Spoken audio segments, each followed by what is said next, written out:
jurisdiction, the presiding member is authorized to declare recess at any time. I will now yield to the gentleman from Florida, my friend Mr. Ross, for an opening statement. Thank you, Mr. Chairman, and I thank you for today's hearing.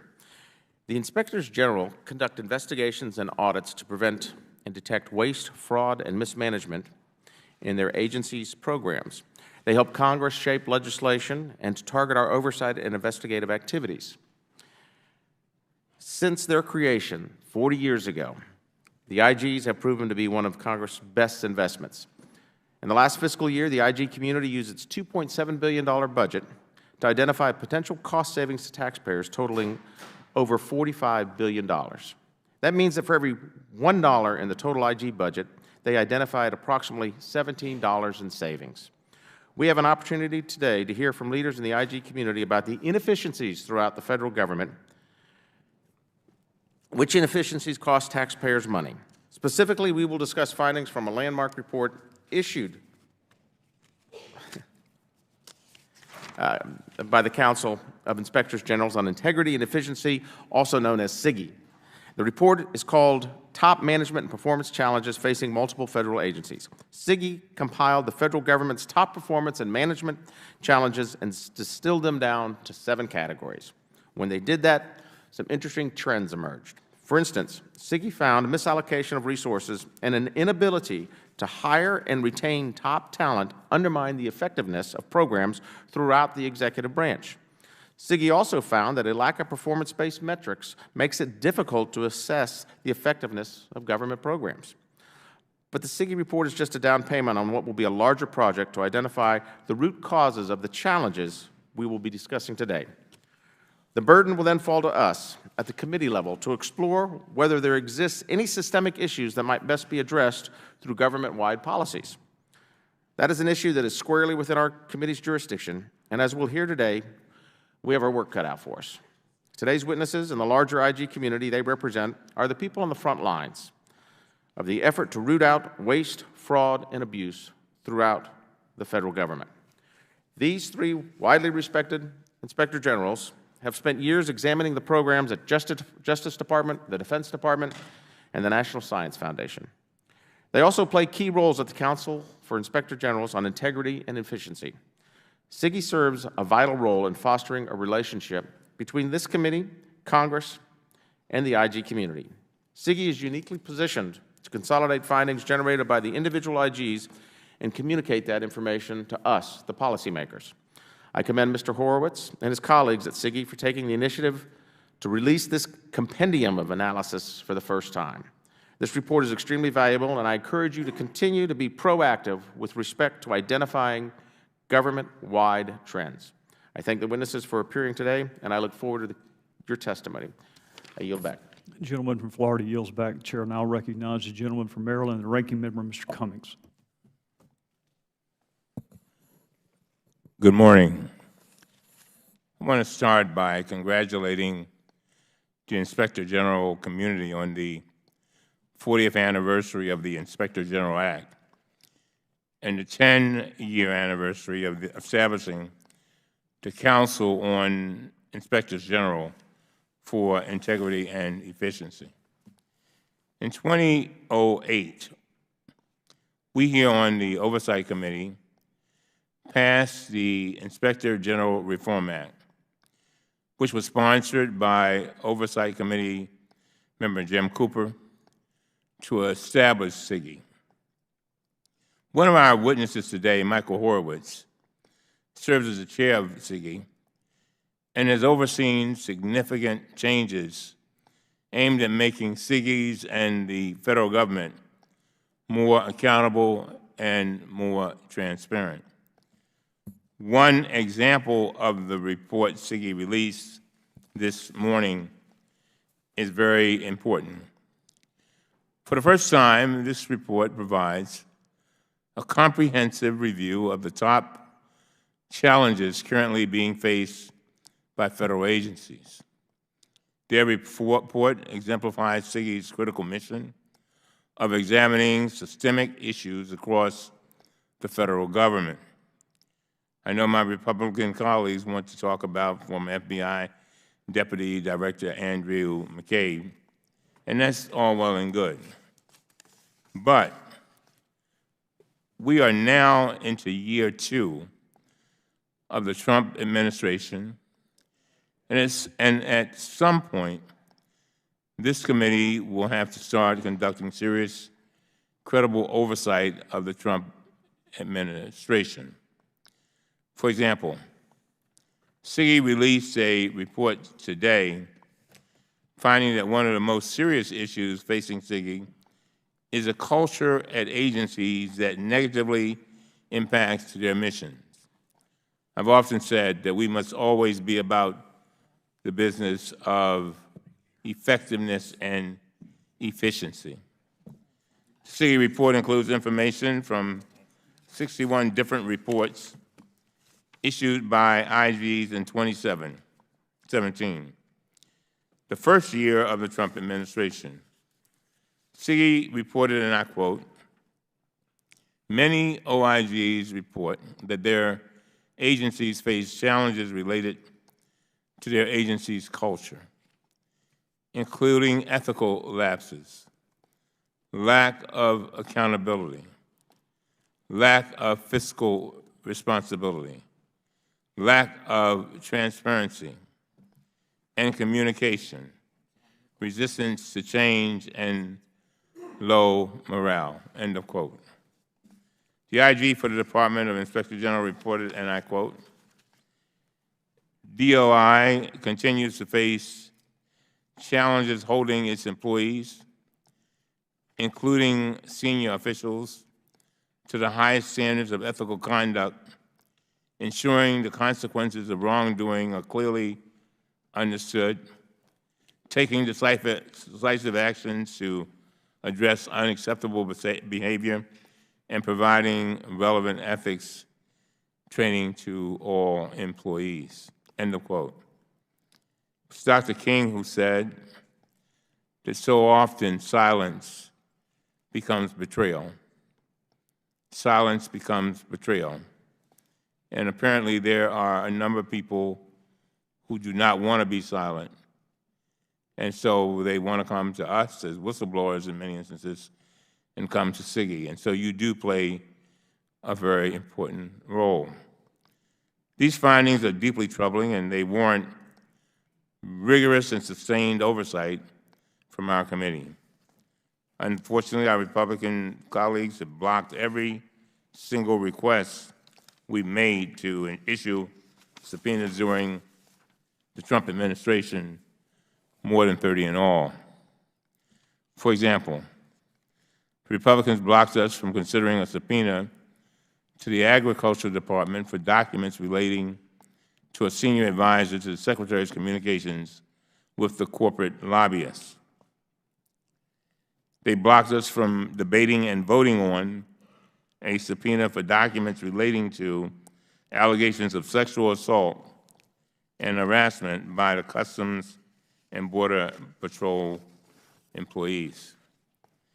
They blocked us from considering subpoenas for documents and testimony related to senior advisor to the President, Jared Kushner's alleged conflicts of interest and security clearance issues.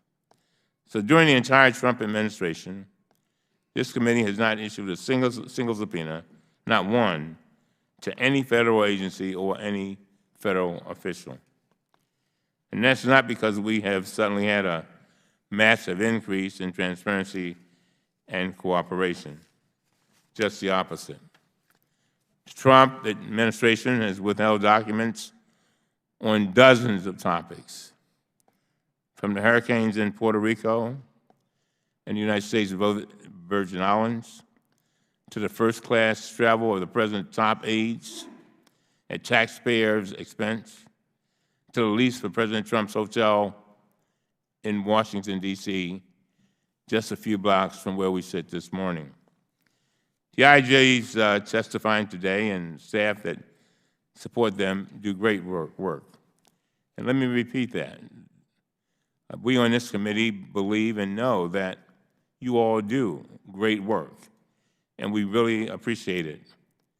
And if there were a time that we need you now. But they cannot do this work in a vacuum. Congress must fulfill its own constitutional duty to conduct oversight of the executive branch. The entire system of oversight must work in order for the federal government to operate effectively and efficiently all the time. And so I hope that today's hearing can be productive and will be a step in the right direction. And Mr. Chairman, I failed to say it, but I want to thank you for holding this hearing. I also want to thank you for your courtesy to me, because as I went through my ailments, you were constantly there for me. You switched the schedule so that you could accommodate me. You kept me informed of everything.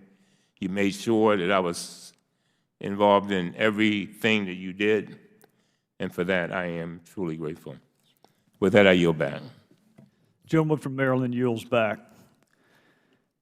I want to welcome all of our witnesses. I will introduce you as a group and then recognize you individually for your opening statements. First, we are pleased to have the Honorable Michael Horowitz, Chair of the Council of the Inspectors General on Integrity and Efficiency and Inspector General of the United States Department of Justice. The Honorable Allison Lerner, Vice Chair of the Council on Inspectors General on Integrity and Efficiency and Inspector General of the National Science Foundation. And the Honorable Glenn Fine, Principal Deputy Inspector General at the United States Department of Defense. Welcome to each of you. Pursuant to committee rules, I'm going to administer an oath, so if you would please rise and lift your right hand. Do you solemnly swear or affirm the testimony you're about to give should be the truth, the whole truth, and nothing but the truth, so help you God? May the record reflect all witnesses answered in the affirmative, and they may take their seats. I know each of you is an old pro, or I should say a pro, at this, so you know what the time lights mean. Green, fire away. Yellow, get under the light as quick as you can. Red, hope you don't see blue lights. So against that backdrop, we will recognize you, Inspector General Horowitz. Thank you, Mr. Chairman, Ranking Member Cummings, members of the committee. Thank you for inviting me to testify at today's important hearing. This year marks the 40th anniversary of Congress's passage of the Inspector General Act. Over those 40 years, the IG community has conducted independent oversight of government programs to root out waste, fraud, and abuse, and to ensure that the organizations we oversee spend tax dollars more effectively and efficiently. In fiscal year 2016 alone, as Congressman Ross indicated, IG has identified about $45 billion in potential savings, a roughly $17 return for every dollar Congress invested in IG budgets. This year also marks the 10-year anniversary since Congress, under this committee's leadership, as Congressman Cummings pointed out, created the Council of the Inspectors General on Integrity and Efficiency, which brought together all 73 federal IGs into one organization. One of the Council's mandates is to address integrity, economy, and effectiveness issues that transcend individual government agencies. The Council is actively pursuing this mandate. At the start of the fiscal year, we launched Oversight.gov, a website where the public can find in one place all publicly issued IG reports in fully searchable formats. And this morning, the Council issued its first ever report on the most frequently cited management and performance challenges facing the federal government as determined by the IG community in their individual top management and performance challenges reports in 2017. The report, which can be found at Oversight.gov, identifies 7 challenges, which IG Lerner will discuss in more detail during her testimony. Those 7 challenges are information technology, security and management, performance management and accountability, human capital management, financial management, procurement management, facilities management, and grant management. A number of other extremely important challenges, such as national security, public safety, and public health, are not included in the list, primarily because only a limited number of IGs have oversight responsibility in those areas. Their absence certainly does not reflect a qualitative judgment about the impact or importance of those challenges. Rather, we believe the Council's effort to identify the most common government-wide challenges will inform the public and policymakers in the executive and legislative branches by identifying broad categories of challenges shared by the majority of federal agencies, notwithstanding vast differences in their sizes and missions. They will also help the IG community as we plan our oversight work going forward. The Council and the IG community looks forward to undertaking additional important initiatives on behalf of the public we serve. As the public's watchdogs, we will not waver from our 40-year commitment to strong and independent oversight that helps promote effective and efficient government. Thank you again for this committee's strong bipartisan support for our community, and I look forward to answering any questions the committee may have. Thank you, Mr. Inspector General. Inspector General Lerner. Chairman Gowdy, Ranking Member Cummings, and members of the committee, thank you for inviting me today to discuss the top government-wide management and performance challenges identified by the IG community. Our report focuses on the top 7 challenges most frequently reported by 61 statutory IGs in 2017. I'll briefly discuss each challenge. First, information technology security and management is a serious, long-standing challenge.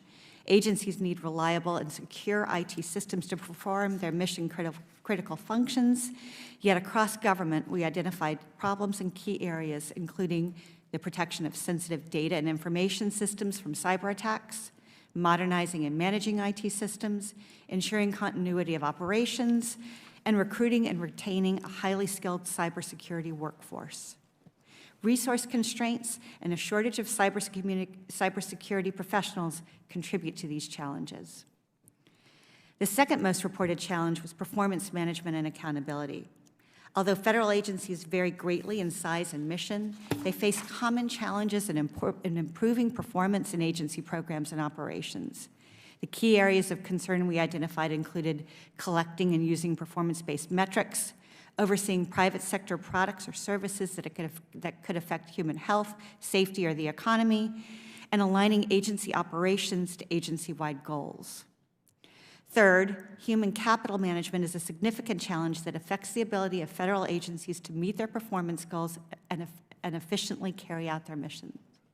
We identified key challenges, including inadequate funding and staffing, problems recruiting, training, and retaining qualified staff, agency cultures that negatively affect the agency's mission, and a lack of succession planning.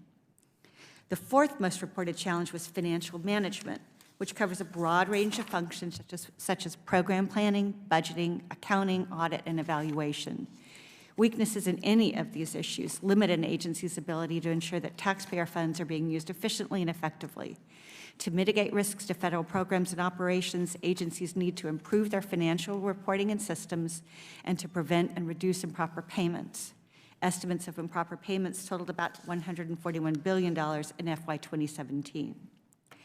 The fifth challenge, procurement management, encompasses the entire procurement process, from pre-award planning to post-award contract administration. In FY 2017, the federal government awarded more than $500 billion in contracts. Many federal agencies rely heavily on contractors to perform their missions. As a result, weaknesses in procurement planning, oversight of contractors' performance, and staff training place potentially billions of taxpayer dollars at risk. The sixth most reported challenge was facilities maintenance. Agencies face challenges ensuring that their facilities stay in proper condition and remain capable of fulfilling the government's needs. IGs have identified insufficient funding as the primary reason why agencies fail to maintain and improve their equipment and infrastructure. The key areas of concern we identified included the increased likelihood of mission failure and the higher overall cost of deferred maintenance. The seventh and final challenge, grant management, involves the process used by federal agencies to award, monitor, and measure the success of grants. Deficiencies in any of these areas can lead to misspent funds and ineffective programs. In FY 2018, federal agencies are expected to spend more than $700 billion through grants to state and local governments, colleges and universities, and community organizations, among others. The key areas of concerns we identified include ensuring grant investments achieve intended results, overseeing the use of grant funds, and obtaining timely and accurate financial and performance information from grantees. While we couldn't make conclusive determinations with respect to the underlying causes of these challenges, the report notes that many were affected by resource issues, both human and budgetary, and by federal agencies' failure to use performance-based metrics to assess the success of their programs and operations. By consolidating these challenges, we hope to help policymakers determine how best to address them in the future. This concludes my prepared statement. Thank you again for the strong support of our community's work, and I'd be pleased to answer any questions you have. Thank you, Madam Inspector General. Inspector General Fine. Chairman Gowdy, Ranking Member Cummings, and members of the committee, thank you for inviting me to appear before you today, along with my IG colleagues, to discuss our top management challenges. We all appreciate the committee's longstanding support for and interest in the important work of IGs. The DoD OIG's annual report on the DoD's top management challenges is a critical tool that we use to perform our important oversight mission, which is to detect and deter waste, fraud, and abuse in DoD programs and operations, to promote the economy, efficiency, and effectiveness of the DoD, and to help ensure ethical conduct throughout the DoD. That is a significant challenge, given the size, complexity, and importance of DoD operations. Our annual Top Management Challenges reports helps us to perform our mission. Preparing our report is a team effort that draws upon the expertise and judgment of many individuals throughout our organization, some of whom are here today. We identify the challenges based on a variety of factors, including OIG oversight work, oversight conducted by other DoD components, GAO and other IG reports, congressional testimony, and other important documents. We also seek input from DoD leaders on what they consider to be the top challenges they face, but we identify our top challenges independently based on our own judgment. We do not simply draft this document as a paper or compliance exercise. Rather, we use our report to identify key areas of risk in the DoD and to decide where to allocate our oversight resources. We also try to ensure that each DoD top challenge receives some oversight coverage, and we therefore link our annual oversight plan to the top DoD challenges. In addition, we provide our report to new leaders when they arrive at the DoD.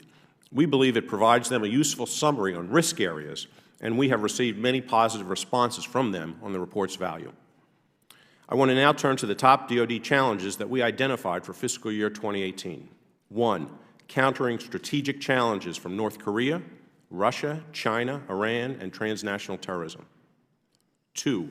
Addressing challenges in overseas contingency operations in Iraq, Syria, and Afghanistan. 3. Enabling effective acquisition and contract management. 4. Increasing cybersecurity and cyber capabilities. 5. Improving DoD financial management. 6. Maintaining the nuclear enterprise. 7. Optimally balancing readiness, modernization, and force structure. 8. Ensuring ethical conduct. 9. Providing effective, comprehensive, and cost-effective health care. 10. Identifying and implementing efficiencies in the DoD. Some on our list of top DoD challenges overlap with SIGI's list. For example, the SIGI report identifies financial management as a challenge, as do we. The DoD is undergoing a full financial statement audit for the first time this year. Inaccurate or incomplete DoD financial statements impairs the DoD's ability to provide reliable, timely, and useful financial information to support operating, budgeting, and policy decisions. The SIGI report also identifies procurement management as a cross-cutting challenge facing federal agencies. We do also. For the DoD, delivering weapons and technology systems on time and within budget continues to pose major management challenges. Some DoD challenges do not overlap with SIGI's list. For example, addressing challenges in overseas contingency operations is a key challenge for the DoD. The DoD IG is currently designated as the lead IG for 3 overseas contingency operations: Operation Inherent Resolve, the effort to degrade and defeat ISIS in Iraq and Syria; Operation Freedom Sentinel, the effort to build partner capacity within the Afghan National Defense and Security Forces and to counter terrorism in Afghanistan; and Operation Pacific Eagle, the effort to support the Philippines' fight against ISIS and other extremist groups. Another DoD challenge, which is not unique to the DoD, is ensuring ethical conduct. Any ethical failures by DoD officials can undermine public confidence in the DoD. At its core, ethical misconduct violates DoD core values and the high standards of integrity expected of DoD personnel.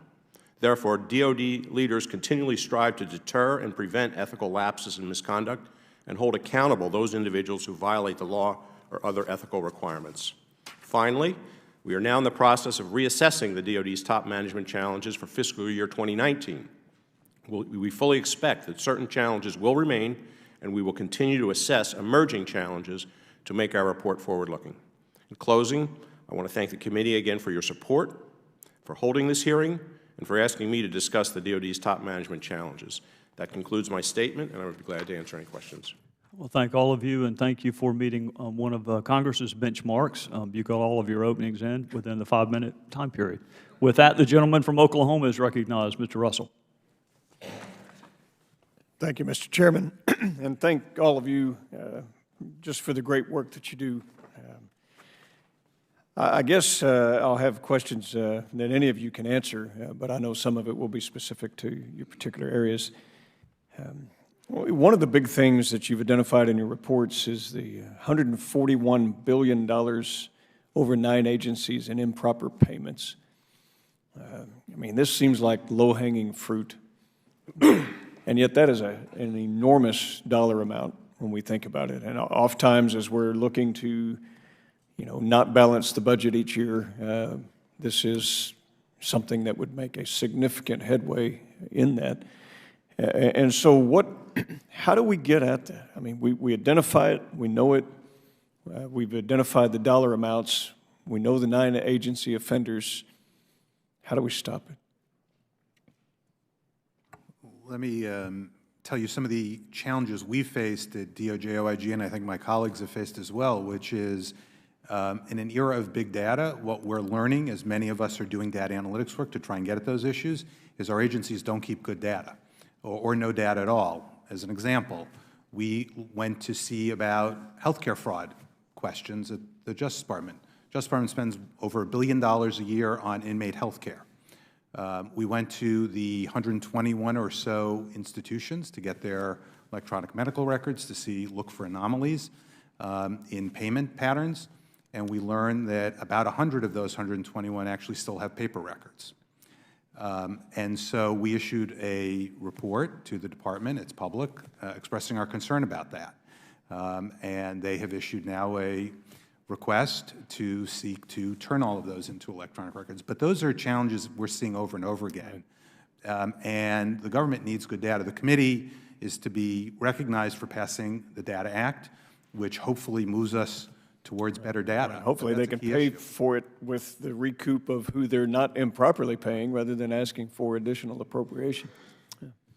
Yeah, if I could add, I agree with that. I agree with Michael Horowitz's comments. I think there are sort of 3 things that need to be done. One, there has to be adequate internal controls so that the money doesn't go out the door inappropriately. We've seen that in healthcare and DOD, right. Compounding pharmacy money, billions of dollars going out because there's not good internal controls. 2, when we find that, people ought to be held accountable for this. So there needs to be some deterrent. It just doesn't move on. And the third thing is data analytics. We need to do a better job and have more capacity to analyze the massive amounts of data within the DOD and the entire federal government to root out indicators of fraud to provide the leads that we can go after. Yeah. Ms. Lerner. I would just make one final point. A lot of the improper payment work that OIGs do is driven by risk assessments that agencies are supposed to perform. And I think sometimes you need a culture change within the agency for it to be acceptable for them to acknowledge that risk exists, because without that, the quality of the risk assessment isn't going to be strong. And without a strong risk assessment, your ability to identify and fight those improper payments is undermined. Thank you for that. And with my remaining time, I'll just hit the last 3 areas, and whoever wants to comment on it.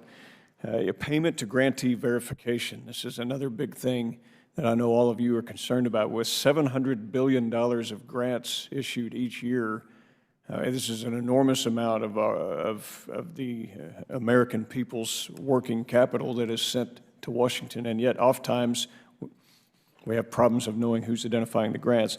And then you stood up the Disaster Assistance Working Group on your own initiative, which I applaud you for, because we appropriated $26.1 billion that went out in disaster assistance. Obviously, all the hurricanes, fires, and floods, only the United States could weather something so enormous.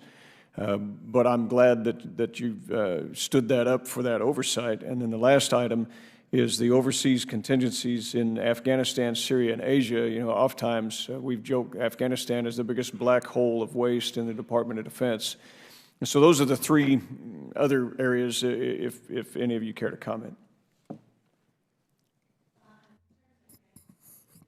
Sorry, in terms of grant expenditures, again, I'll repeat what Mr. Fine said, analytics, analytics, analytics. It helps us when grant funds are expended. It would be wonderful to be able to, in situations where there are disasters, to have them set up so that we can catch things even earlier. Let me just touch on the Disaster Assistance Working Group issue. It is something that's very important to us. One of the things that we're trying to do in DHS, OIG is the lead on that. Work closely with GAO so that we're coordinated with each other, as well as state and local oversight entities. There are state auditors, there are state IGs involved in some of the hurricane relief locations. We want to make sure we're well coordinated with each other. We want to share information. We don't want to duplicate effort, and that's one of the things I know we've all been doing, SIGI, IGs with GAO, to make sure we're coordinated on our oversight. But one of the things we've also done, I just want to mention, in connection with oversight.gov, try to replicate what the IG community did with the Recovery Act funds in 2009, which is create a page on the oversight.gov website so the public can see what we're finding and what we're seeing. One of the issues we've come to Congress for in FY18, and we didn't get funding, but we're looking for in FY19, is a very modest amount of money, $1 to $2 million, to build out oversight.gov, and that's one of the things we'd like to build out further, is that webpage. And so while Congress appropriated the $26+ billion, what we're looking for is some additional funds to allow the transparency to occur around that spending. If I could address the overseas contingency operation issue, yes, Afghanistan is a source of a lot of money and a lot of waste, and both we and the Special IG for Afghanistan Reconstruction have issued reports on that. There needs to be better internal controls. There needs to be consequences for the waste when it's exposed. There are bilateral financial commitment letters that are signed, but they often don't have any consequences and are often waived.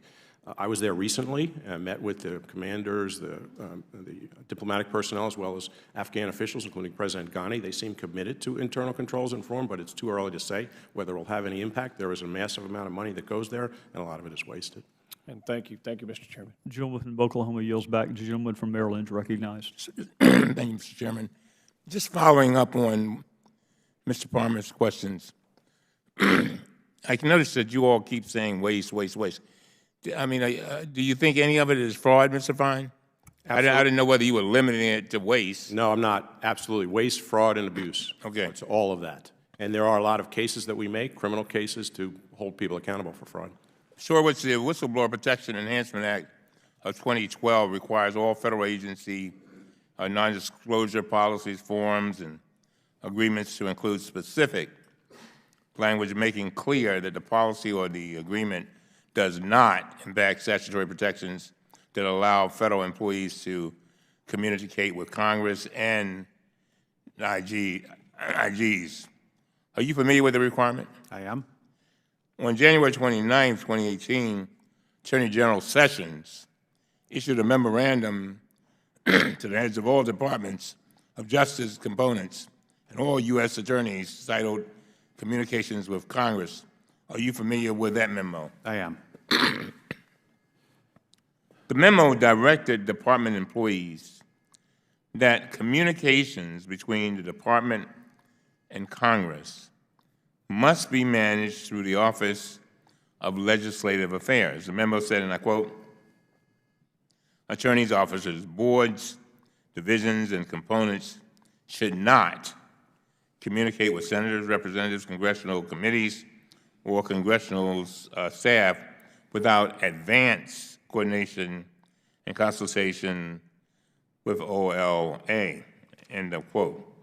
Attorney General Sessions did not include in his memo the language required by the Whistleblower Protection Enhancement Act that says these words: these provisions are consistent with and do not supersede, conflict with, or otherwise alter the employee's obligations, rights, or liabilities created by existing statute or executive order relating to classified information, communications to Congress, the reporting to an Inspector General of a violation of any law, rule, regulation, or mismanagement, a gross waste of funds, and abuse of authority, or a substantial and specific danger to public health or safety, or any other whistleblower protection, end of quote.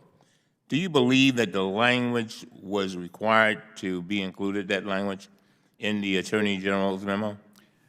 Congressman, I think it's very important that all employees understand their rights under the whistleblower laws for the reasons you indicated. We've been in touch with the department about the issue, and it's certainly my hope that that will be clarified and made clear. What was the response so far? Well, I'd rather not get into the back and forth that we might have had that we've had internally, but it's certainly my hope that there will be a clarification of that. Because what happens, as you can imagine, if people feel reluctant to communicate with their representatives, we can't do our job. You can't either, right? Yeah, that's, whistleblowers play a very important role. This committee has seen it over and over again. We could go through many of the examples of that. So it's very important that employees know if they see something going wrong, they have avenues to go to the IGs and, in appropriate circumstances, Congress. Now, Senator Grassley wrote to the Attorney General on February 5th, 2018, raising concerns with the memo's failure to comply with the law. To your knowledge, has DOJ taken any actions to correct this violation and ensure all employees know their rights to communicate with Congress and IGs? I know what you just said, but has anything been done? I haven't seen anything further at this point, but we're certainly aware of the issue, and like I said, we've been in communication with Now, DOJ is not the only agency that has issued a policy on communications with Congress that violates the Whistleblower Protection Enhancement Act. The IG for the General Services Administration issued a report March 8, 2018, and found, and I quote, GSA policies regarding communications with Congress operate as non-disclosure policies under the WPEA, but do not include the WPA's whistleblower protections language. Are you concerned that this could be a wider problem? I'm not, as I sit here, familiar with sort of what the other agencies are doing, but as I said earlier, I think it's very important for IGs to be able to get information from whistleblowers, and I completely understand as well from the WPEA how important it is for, and from just experience, how important it is for Congress to be an avenue of reporting for individuals who want to come forward and report waste, fraud, and abuse. As I close, do you consider this a top priority? For me, it's a top priority. I mean, for your organization, you're the top man now, right? You still. I don't know if I'm the top man, but I mean, for your organization. I mean, I think this goes to the essence of the chairman talks about it. I've talked about it. You talked about it being effective and efficient. I just want to know. I don't want any member of Congress to be cut off from information, or you, that you need to do your job. I mean, why are we going to waste money, spend money on an agency that can't even get the information that they need to do their job? So I just want, all I'm asking is, I'm not asking, I'm begging you to make this a top priority for your organization. I think we need to look and see whether other agencies are doing this kind of thing, and we need to address that. Look, it's absolutely, whistleblower protection is a top priority for me, for my office. The work we've done in that area is very significant. In fact, one of the reasons we've asked for an additional 6 positions this year in our budget request to Congress, and wrote a letter to the Congress about our concern on this issue, is we're seeing a very significant increase in the FBI whistleblower retaliation cases that are coming to us that, as you know, by regulation, go to our office, not the special counsel's office.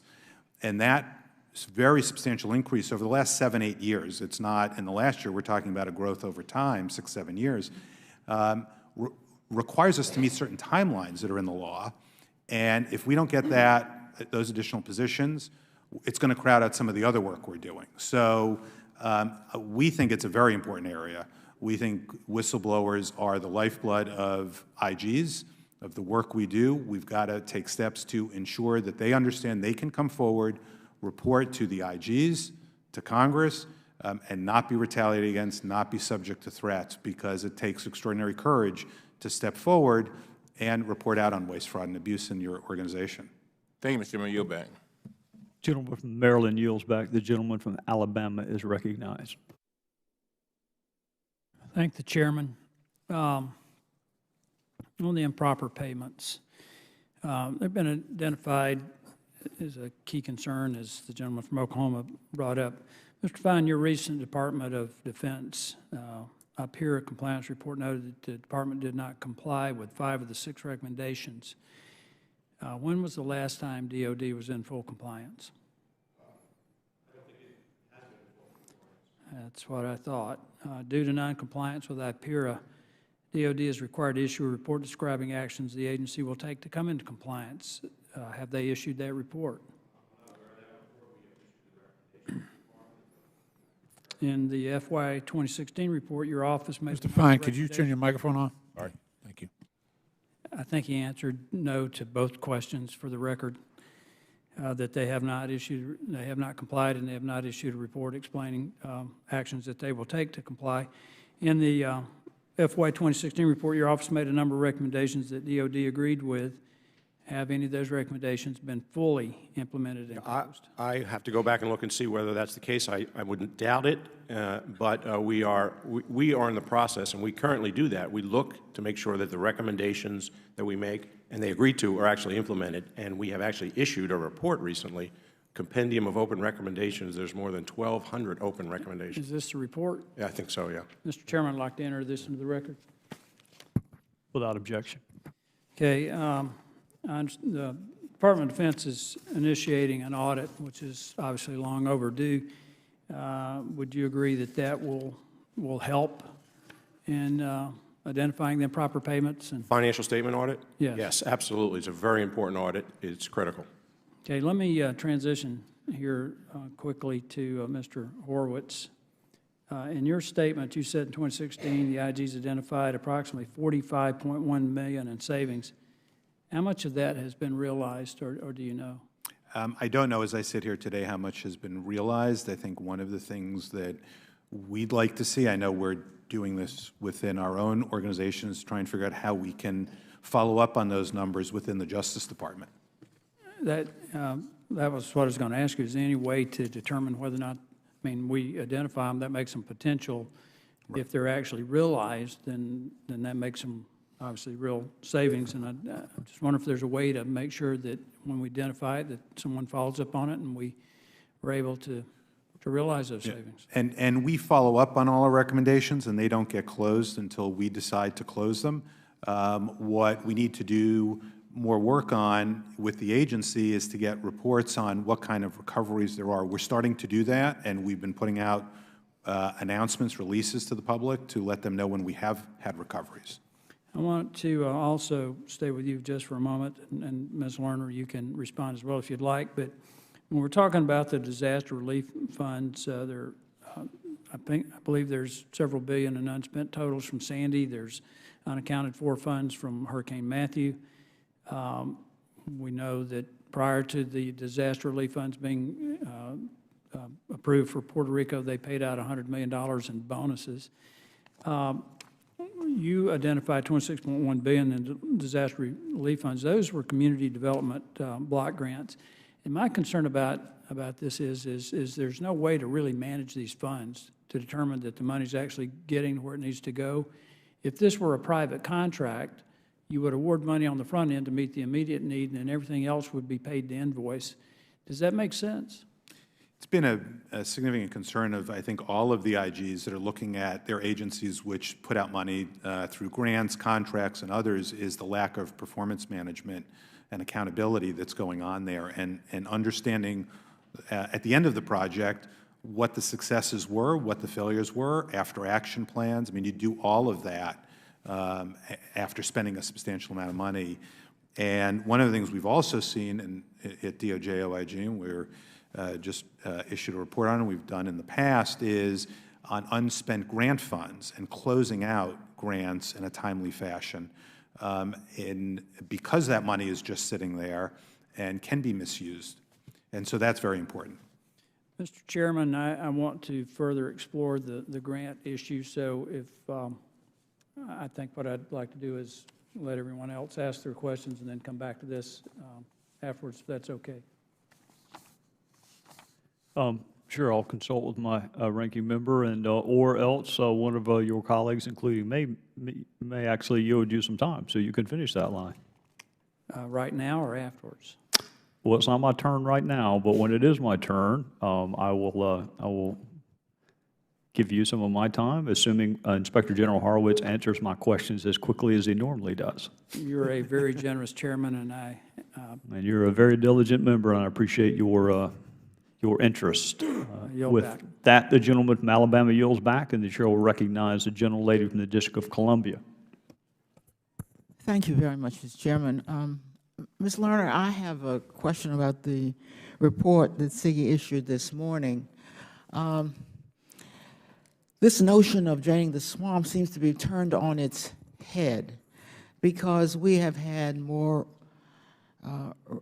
virtual explosion of scandals and ethical lapses during this administration, young as it is. In fact, it's the most I can remember. So in recent memory, they seem to be outnumber the explosions that come from year to year in prior administrations of both parties. So I'd like to ask about the culture of agencies that is mentioned in the report. And here I'm quoting the report issued today that the OIGs reported their agencies face challenges related to the agency's culture. I'm trying to find out whether the Congress or the IGs can do something about this culture. And cited were ethical lapses, lack of accountability, lack of fiscal responsibility, lack of transparency and communication, resistance to change, and low morale. That is as comprehensive an indictment of agencies as I can remember hearing as a member of this committee. I take it we're talking about a systemic problem covering, what is it, 2 or 3 agencies, more across the board? What do we mean by the culture that has set in? It's unclear to me the precise number of agencies that are experiencing those problems, but it's clear that it's not a handful. And it is incumbent then on us as IGs to have our eyes open, to catch these issues, to audit and investigate when necessary. Well, one wonders, you know, these are agency heads who ultimately have to be held accountable. And so one wonders whether anyone is advising them, whether IGs ahead of time, whether they ask for information. I can tell you that that staff members in their 20s, if I just ask them to do something, they'll say to me, Congresswoman, do you want me to check? I mean, they are sensitive to this, to trying to keep me from, catch me before I kill, from getting in trouble. Who catches the agency head before the agency head kills, or is this just willful determination, as with Administrator Pruitt, who may be in the worst trouble and have had the most lapses? The notion of installing a classified phone booth for $43,000. Somebody should have tapped him on the shoulder. Is there any way before that phone booth goes up to catch him before he spends $43,000, not to mention all of his other lapses for which he has yet to be held accountable? Or is this all after the fact, and taxpayers have to say, well, nobody's in charge, nobody's going to jail, and nobody's suggesting jail, so what can we do? I think we hope that the General Counsel's Office and the ethics officials provide the right advice to folks. Well, who is it? Are the agency heads know that there is somebody they should ask?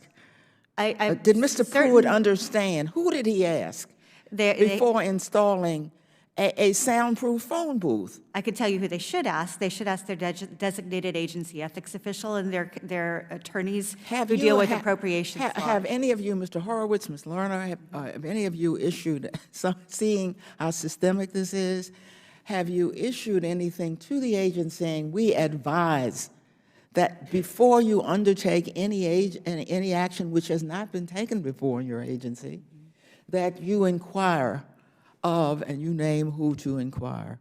I would imagine, and I'll let my colleagues answer too, but that's one of the first topics of conversations with new agency leadership that come on board. Have you done it with agency heads of this administration? We do not have an agency head from this administration at my agency. For the agency heads for this administration. We have Mr. Horowitz? Yeah. Right. Go ahead. Yeah, we have not had some of those kinds of issues in my agency with regard to the phone booths and that sort of thing. So I can't speak to what has gone on there, but one of the first things we do is meet with the Attorney General. I've now served under 3 Attorneys General as IG and done that in each instance. Sit with them, tell them, remind them of what we do. In each case, all 3 Attorneys General grew up in the Justice Department, so they understood what my office was, but they still needed to hear what we do, what kind of reports we expect. And I agree with what IG Lerner said. The understanding is that they need to go to the agency ethics official, they need to go to their counsel, and we need to be, as IGs, diligent in overseeing any wrongdoing that occurs and making sure that people not only understand the rules,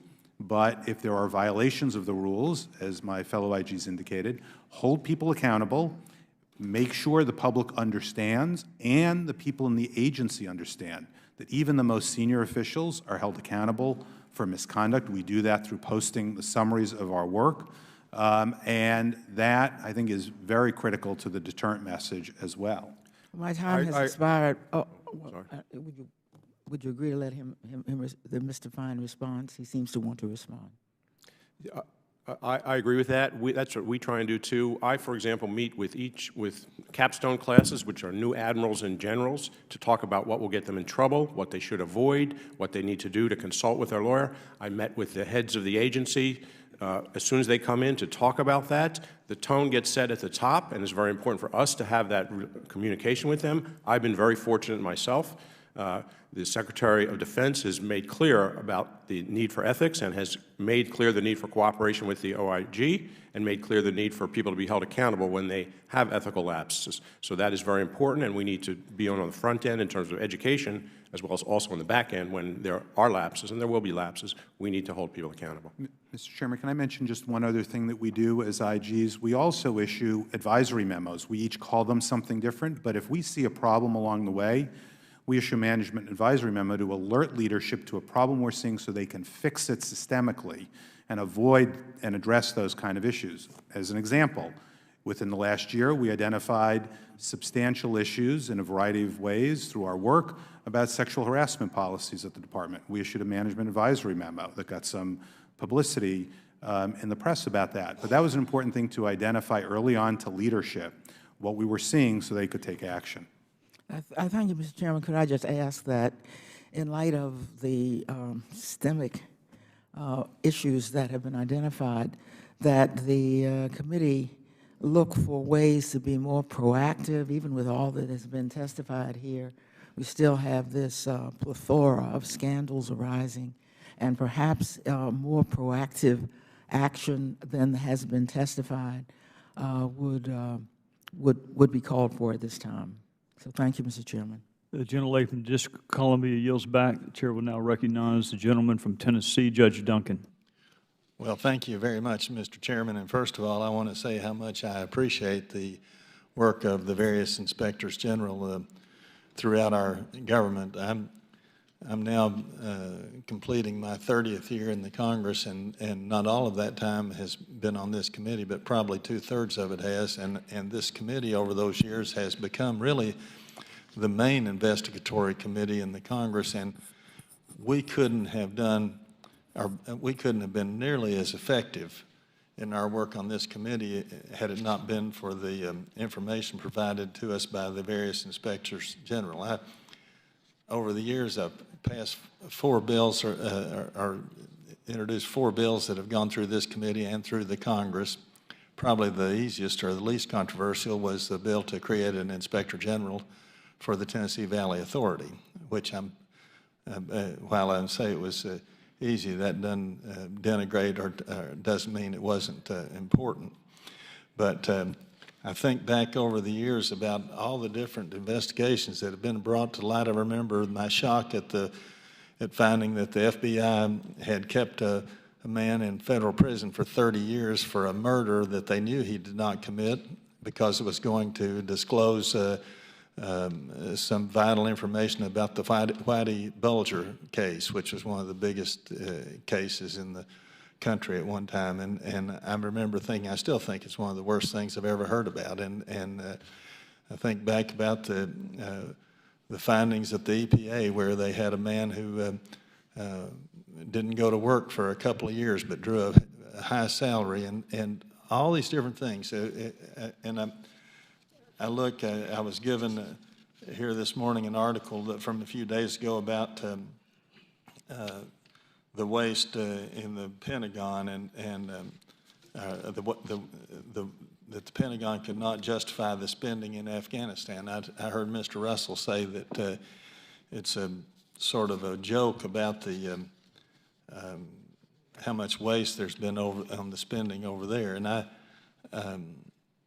don't think I really don't think it's much of a joke, and I'm glad that the inspectors general have taken it to heart and have brought forth a lot of this information. And I was also given an article about this University of Pittsburgh professor that got $50 million in the last 20 years from the National Science Foundation in 24 different grants, and how the inspectors that Ms. Lerner's office is starting to uncover some scandalous information about some of these grants. So I commend you in that regard. And Mr. Fine, I wasn't really clear. Do you think this article I've got, it says the Pentagon, the Department of Defense Inspector General cannot account for $3.1 billion of spending that's been done over in Afghanistan in the latest investigation. Do you think that we're going to continue to see things like that, or are we getting closer to getting things a little bit under control? We're spending it. This article says $45 billion a year over there, and that's an awful lot of money. It is a lot of money. That's the article you're referring to refers to one of our summary reports, which talks about all the reports we've had over the years to talk about how they could not account for fuel and ammunition or payment for soldiers, and they did not have adequate internal controls, and they did not enforce commitment letters when the Afghans could not account for the money. So I do think it is a significant amount of money. I think in a deployed environment, it is more difficult than here in the United States, but that doesn't mean that we should not provide oversight and internal controls and ensure that the money is being used for its proper purposes. I know the Department of Defense is concerned about it and is committed to this. As I mentioned, I was over in Afghanistan, and there are sort of roadmaps and commitments, but commitments are easy to do. It's important to make sure that they actually happen. And so I believe that we will continue to see problems, but we need to continue to stay on top of that. Ms. Lerner, you know, there's too many things in the federal government that are sweetheart insider deals. And I do hope that you're looking more closely at people who are getting repeated grants, like this University of Pittsburgh professor that got $50 million over from 24 different grants. Well, he apparently had some really good connection there at the National Science Foundation. So do you look a little closer at some of those who are getting the most grants or the most money? We have a risk matrix that we're constantly updating as we learn and are exposed to new and different ways that people try to misuse NSF funding. So I think we've gotten pretty darn good at targeting areas of risk, but we know we can always get better, and so we take and we add to that risk matrix on an ongoing basis. Well, we've got so many good scientists in this country that these grants should be spread out. They shouldn't just be given to a small, tiny group of favored individuals. My time's up, but I really do appreciate all the work that the Inspectors General have done for this committee over the years. Thank you. The gentleman from Tennessee yields back. The gentleman from Massachusetts is recognized. Thank you, Mr. Chairman. I want to thank the panelists, Mr. Horowitz, Ms. Lerner, Mr. Fine, for your wonderful work. I'll just associate myself with the glowing remarks of the gentleman from Tennessee with regards to our appreciation for the work that you do and the work that your people do. It's extremely important, and as important now it is as it's ever been, I think, on behalf of our country. I do want to acknowledge the return of our ranking member. Appreciate. He has maintained constant contact with the committee, so he's never really been out of the seat, but good to see him physically back in the chair this morning. I want to follow up on Mr. Russell's line of questioning, especially regarding the situation in Afghanistan. So Special Inspector General John Sopko has been concerned about the new practice in the Trump administration of classifying information that has been publicly available, let's see, going back to 2003 at least. He has raised it in his report. He has said, among other things, that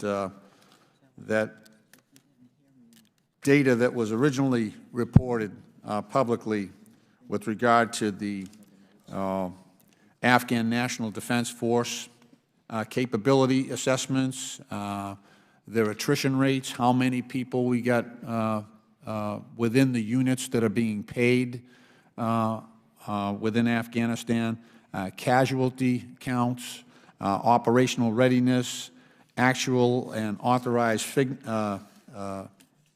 figures on the number of personnel.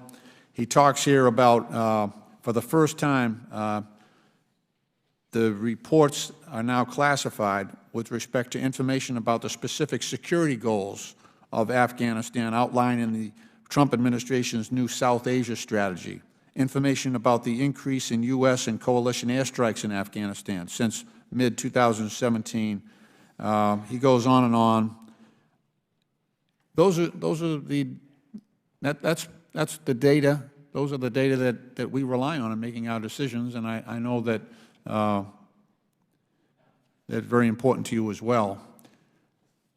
On top of that, on top of classifying the information, and I can still get it. I can go down to the SCIF and I can request access to the information. It just makes it more difficult for me to get it, and a lot of members, because they're so busy, they don't get to do all that. But what troubles me additionally is that now the Department of Defense is denying they've got blackout dates, so members of Congress cannot go. So, for instance, beginning in June and lasting until September, we cannot go into Iraq. This is the Oversight Committee. We can't go to Iraq. Beginning in June and continuing indefinitely, we cannot go to Afghanistan. So what the administration is doing is pulling down the curtain. And this committee has a natural affinity with our Inspector General community. On my CODELs, it was not unusual for me to take Stuart Bowen or his staff, Mr. Fitzgerald, first couple of CODELs into Sauder City, where we're spending billions of dollars on a sewage treatment facility, and no one was looking to see whether they're actually building it, or we had some satellite stuff, but you really couldn't see what was going on. But it wasn't until I actually got the commanding general of that battle space to take us all in an MRAP, and we were able to look at that to see that the work was actually being done. So we're spending all this money in Afghanistan and in Iraq, but especially Afghanistan. And there's no oversight going on. I know SOPCO is being denied well, it's tough to operate in Afghanistan anyway. You have to rely on you know, locals for some of the oversight. So, I mean, this is a shutdown of a lot of information that the American public used to have.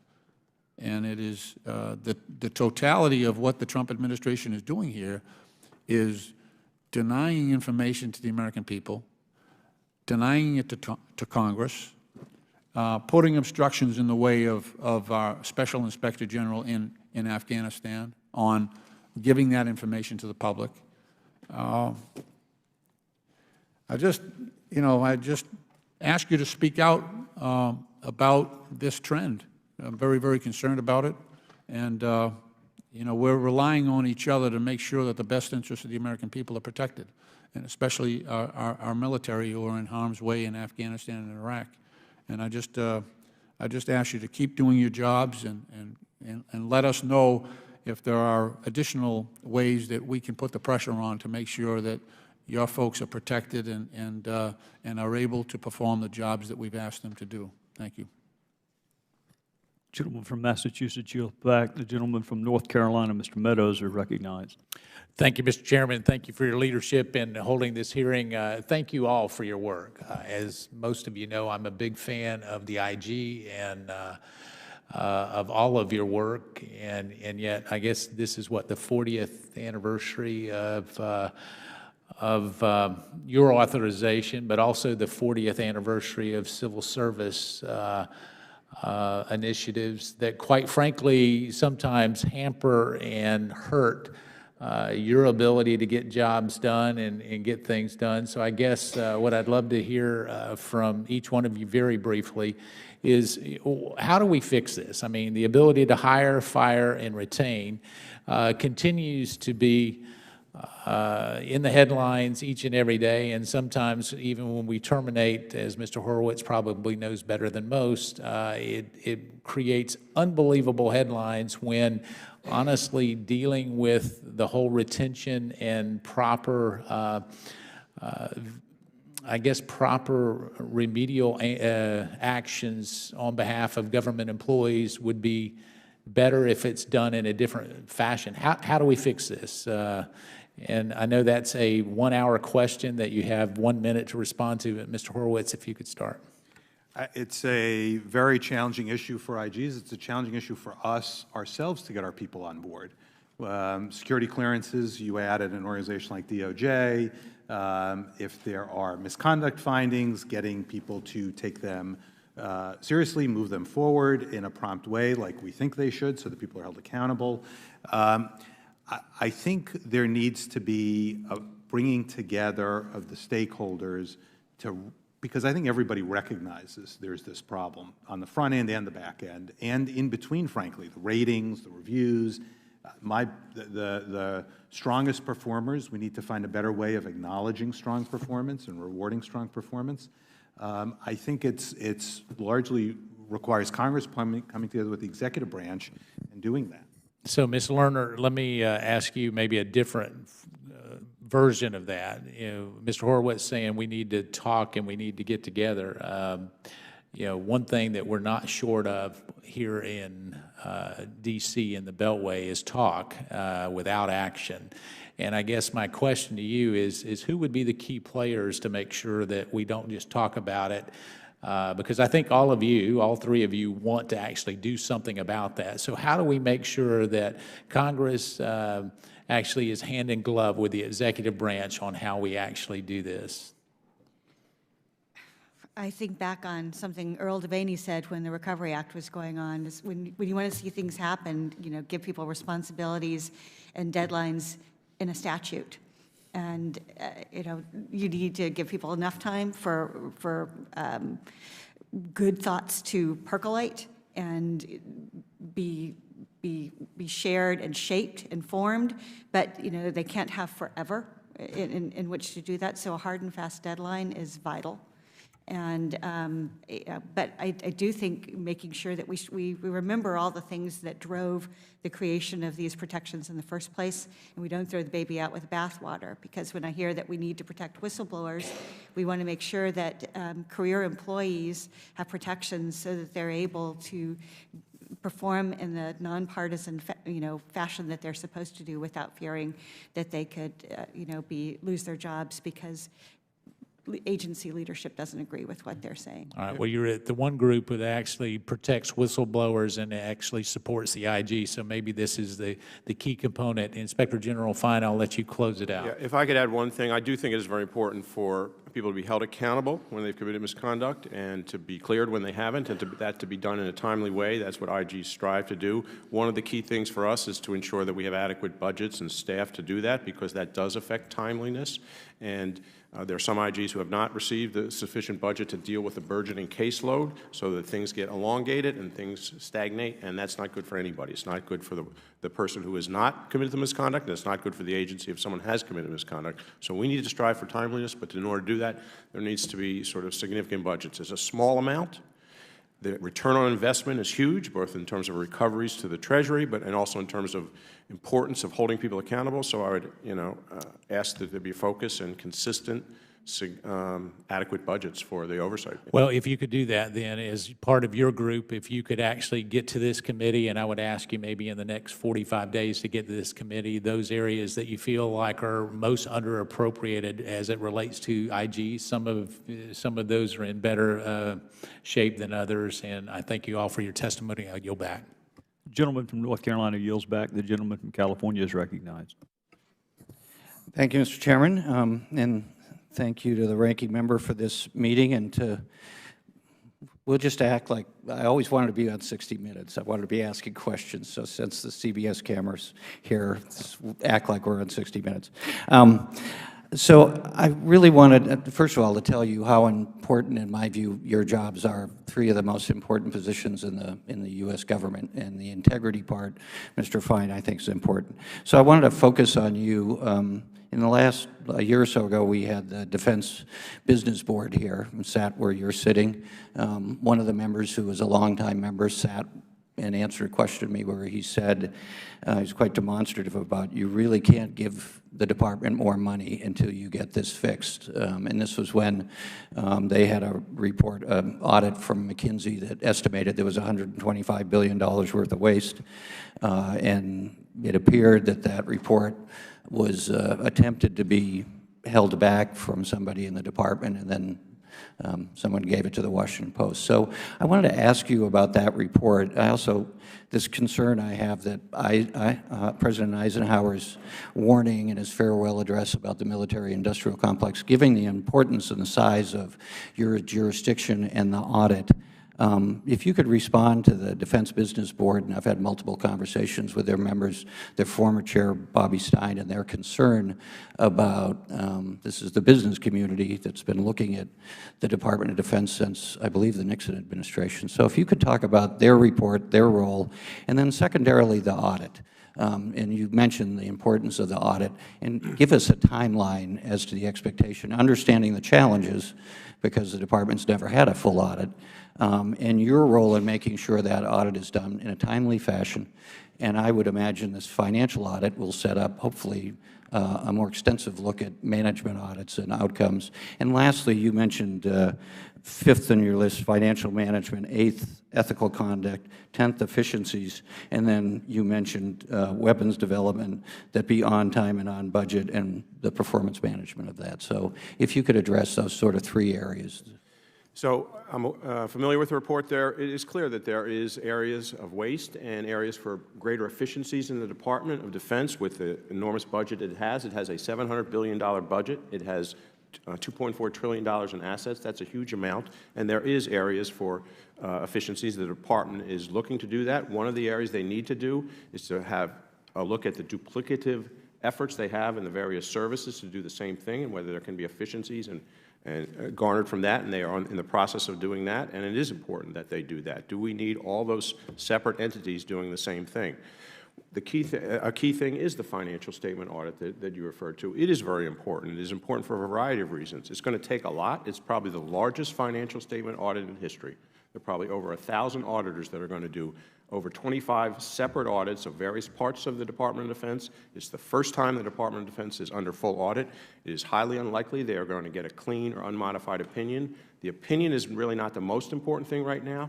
In my view, and also in the Comptroller's view, and also the leaders of the Department, the most important thing is to identify the deficiencies, have us give notices of findings and recommendations, and ensure that there is corrective action taken. The Department is on board with that. They have visibility over all the findings that are coming in. There are different independent public accounting firms who have been hired to conduct the audit along with us. We provide oversight over those independent public accounting firms, and we are the group auditor, and will roll up the opinions in the separate report into an overall opinion. And the opinion will be issued in November 15th. Now, it may be a disclaimer of opinion. I'd be surprised if it was an unmodified opinion. They'll get what they deserve. But it is very important that they keep doing this and that there's sustained effort. Because why is it important? Because it helps the Department manage its money, number one. It gives Congress and the American taxpayer more accurate information about how their money is spent. It benchmarks things so you can look and see whether there are cost overruns. And it's useful in determining where there is waste, fraud, and abuse. It's useful in determining where the financial systems are insecure and there are IT issues with them. It's very important in determining where the property is of the Department. By property, I mean, for example, equipment, spare parts, munitions, so they don't order too much and just have it wasting in a warehouse, or they don't have enough of what they really need somewhere else, so they need to know what they have and where they have it. And the financial statement audit will help with that. I'm going to interrupt you because I only have 20 seconds, and I had hoped to give time back to my friend from Alabama, but that's not going to happen. Just on the procurement, your quote about the procurement, making sure that all these very sophisticated investments in new technologies done in a way that's above board and ethical and gets the best cost benefit for the American taxpayer. It is important. Procurement is a challenge. There are numerous weapon systems. It is important that the Department modernize and ensure that they do it in an effective way to get the systems on board in a timely way so they can be used, but not to do it in a wasteful way. It's an enormous challenge. I think the Department is focused on that, and it needs to continue to do so. Thank you. I yield back, Mr. Chairman. Gentleman from California yields back. The gentleman from North Carolina is recognized, Mr. Walker. Thank you, Mr. Chairman. Appreciate the Inspector General community and all the different work that you do, even your recommended savings of potentially up to $98, almost $99 billion. And we join your community in calling for accountable and effective government. Recently, I introduced the Good Accounting Obligation in Government Act. This legislation would save taxpayer money and bring needed accountability to the federal agencies by requiring them to report on the status of the GAO and IG recommendations in their annual budget justification. The GAO-IG is a House companion to Senator Young of Indiana and Senator Warren of Massachusetts' efforts in the Senate. We want to continue to move that. To Mrs. Lerner, does your office currently work with agencies to ensure recommendations are implemented and closed within a reasonable time frame? Yes, we do. Thank you. What is the average time period it takes an agency to close new recommendations once they are issued? I don't know that we have that information. It probably varies from agency to agency fairly substantially. Okay. Can you unpack that a little bit as far as why it would vary from agency to agency? In the complexity of the cases, the complexity of the agency, the type of audit that you're talking about. All of those could contribute to it. One of the things we've been doing for about 3 or 4 years now is posting every 6 months the status of our of the open recommendations chronologically, so the taxpayers, the public can see, and Congress can see the oldest recommendations, the newer recommendations.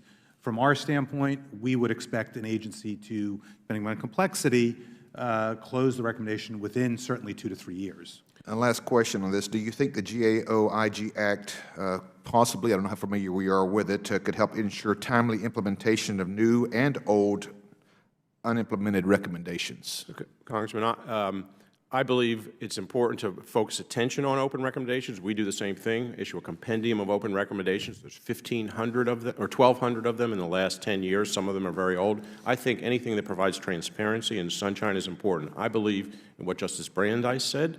Sunshine is the best disinfectant, and that is important in terms of follow-up of recommendations as well. Okay, thank you very much. Mr. Chairman, I'd like to yield the balance of my time to the gentleman from Alabama. Thank the gentleman. Going back to the contract issue, Ms. Lerner, in your testimony, you cite $500 billion in FY17 and $700 billion in FY18. Is that the sum of contract values, or does that include change orders? I think the $700 million. Would you turn on your microphone? Sorry. I'll get this eventually. I think the $700 billion figure in my testimony was on grants. The $500 billion figure was on contracts. Okay. So they're usually relatively close to each other, with grants, tipping a bit on an annual basis. What I'm trying to get to is this committee has looked into issues where we've had substantial overruns in contracts, particularly with embassies.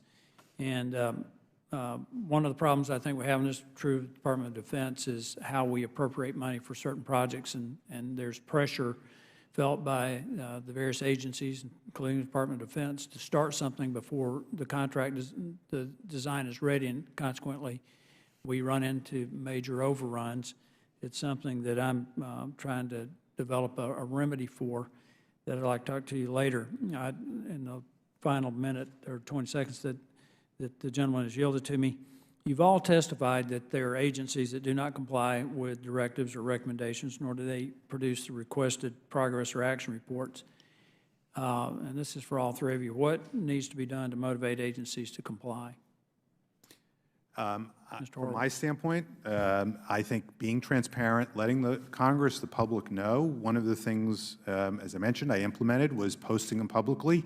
The first time we did that drill, we had 800 plus open recommendations.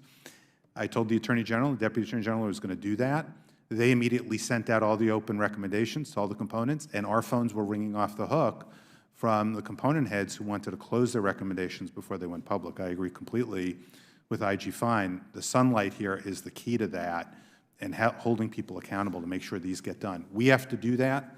That's one of the tools in our toolkit. I agree with that, and when we issued our compendium, it got the attention of the department leaders. They've taken it very seriously. The Secretary of Defense has asked people, where are you on these recommendations? The tone gets set at the top. Sunshine is, I believe, the best disinfectant. One thing you could consider is having a hearing on open recommendations. These hearings matter, and people focus attention on it when they have to.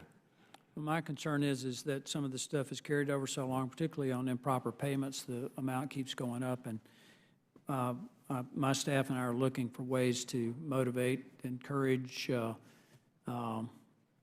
figure out some way to reduce those payments and encourage more compliance, and particularly with the IG's recommendations.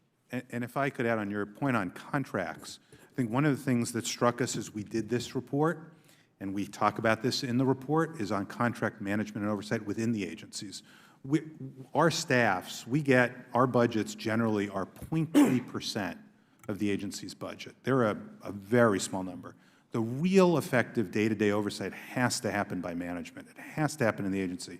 And what I think we've talked about that surprised many of us is the same problem we were seeing over and over again in contract management, which is not enough people to do it. It's viewed as a collateral duty often. We've had examples, we've put out reports where the department's components are buying fuel, and they're paying the invoice before knowing whether the fuel's there. Now, we've checked, and actually the goods were there, but that's so basic, you would expect that to be understood. And the problem that we hear is, we're not really in a position to know if it's true or not, is, well, I'm managing dozens and dozens of contracts. I can't get out to look at the contract prison regularly or the other facility that we're using. And that's something I think we all need to think about, whether we're doing all these contracts and contracting and grants without getting the infrastructure to manage the additional monies that are going out the door, to your point. The same thing happens at my... Microphone. Microphone. The same thing happens at my agency with grants. You know, there are far too many grants that one person has to see, and they just can't add the value that the American taxpaying public needs. I thank the gentleman from North Carolina and the chairman for their indulgence. I yield back. Gentleman yields back. A gentleman from Maryland is recognized.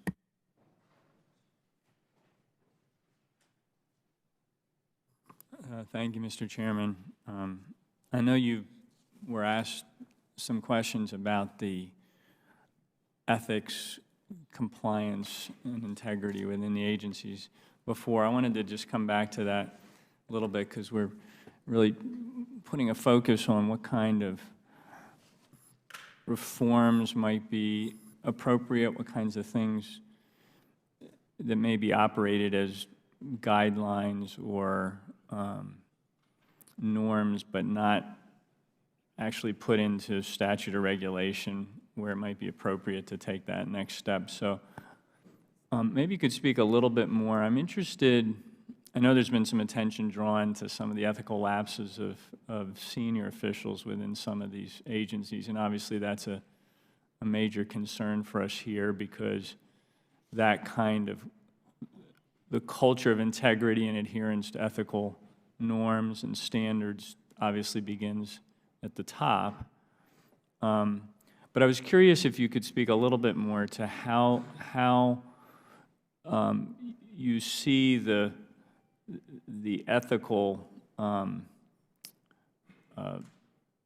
blindness or some of these issues, how that actually does flow down through an agency, and also how that information comes to you. Are there surveys that surface the employees' concerns about this? Is it more anecdotal?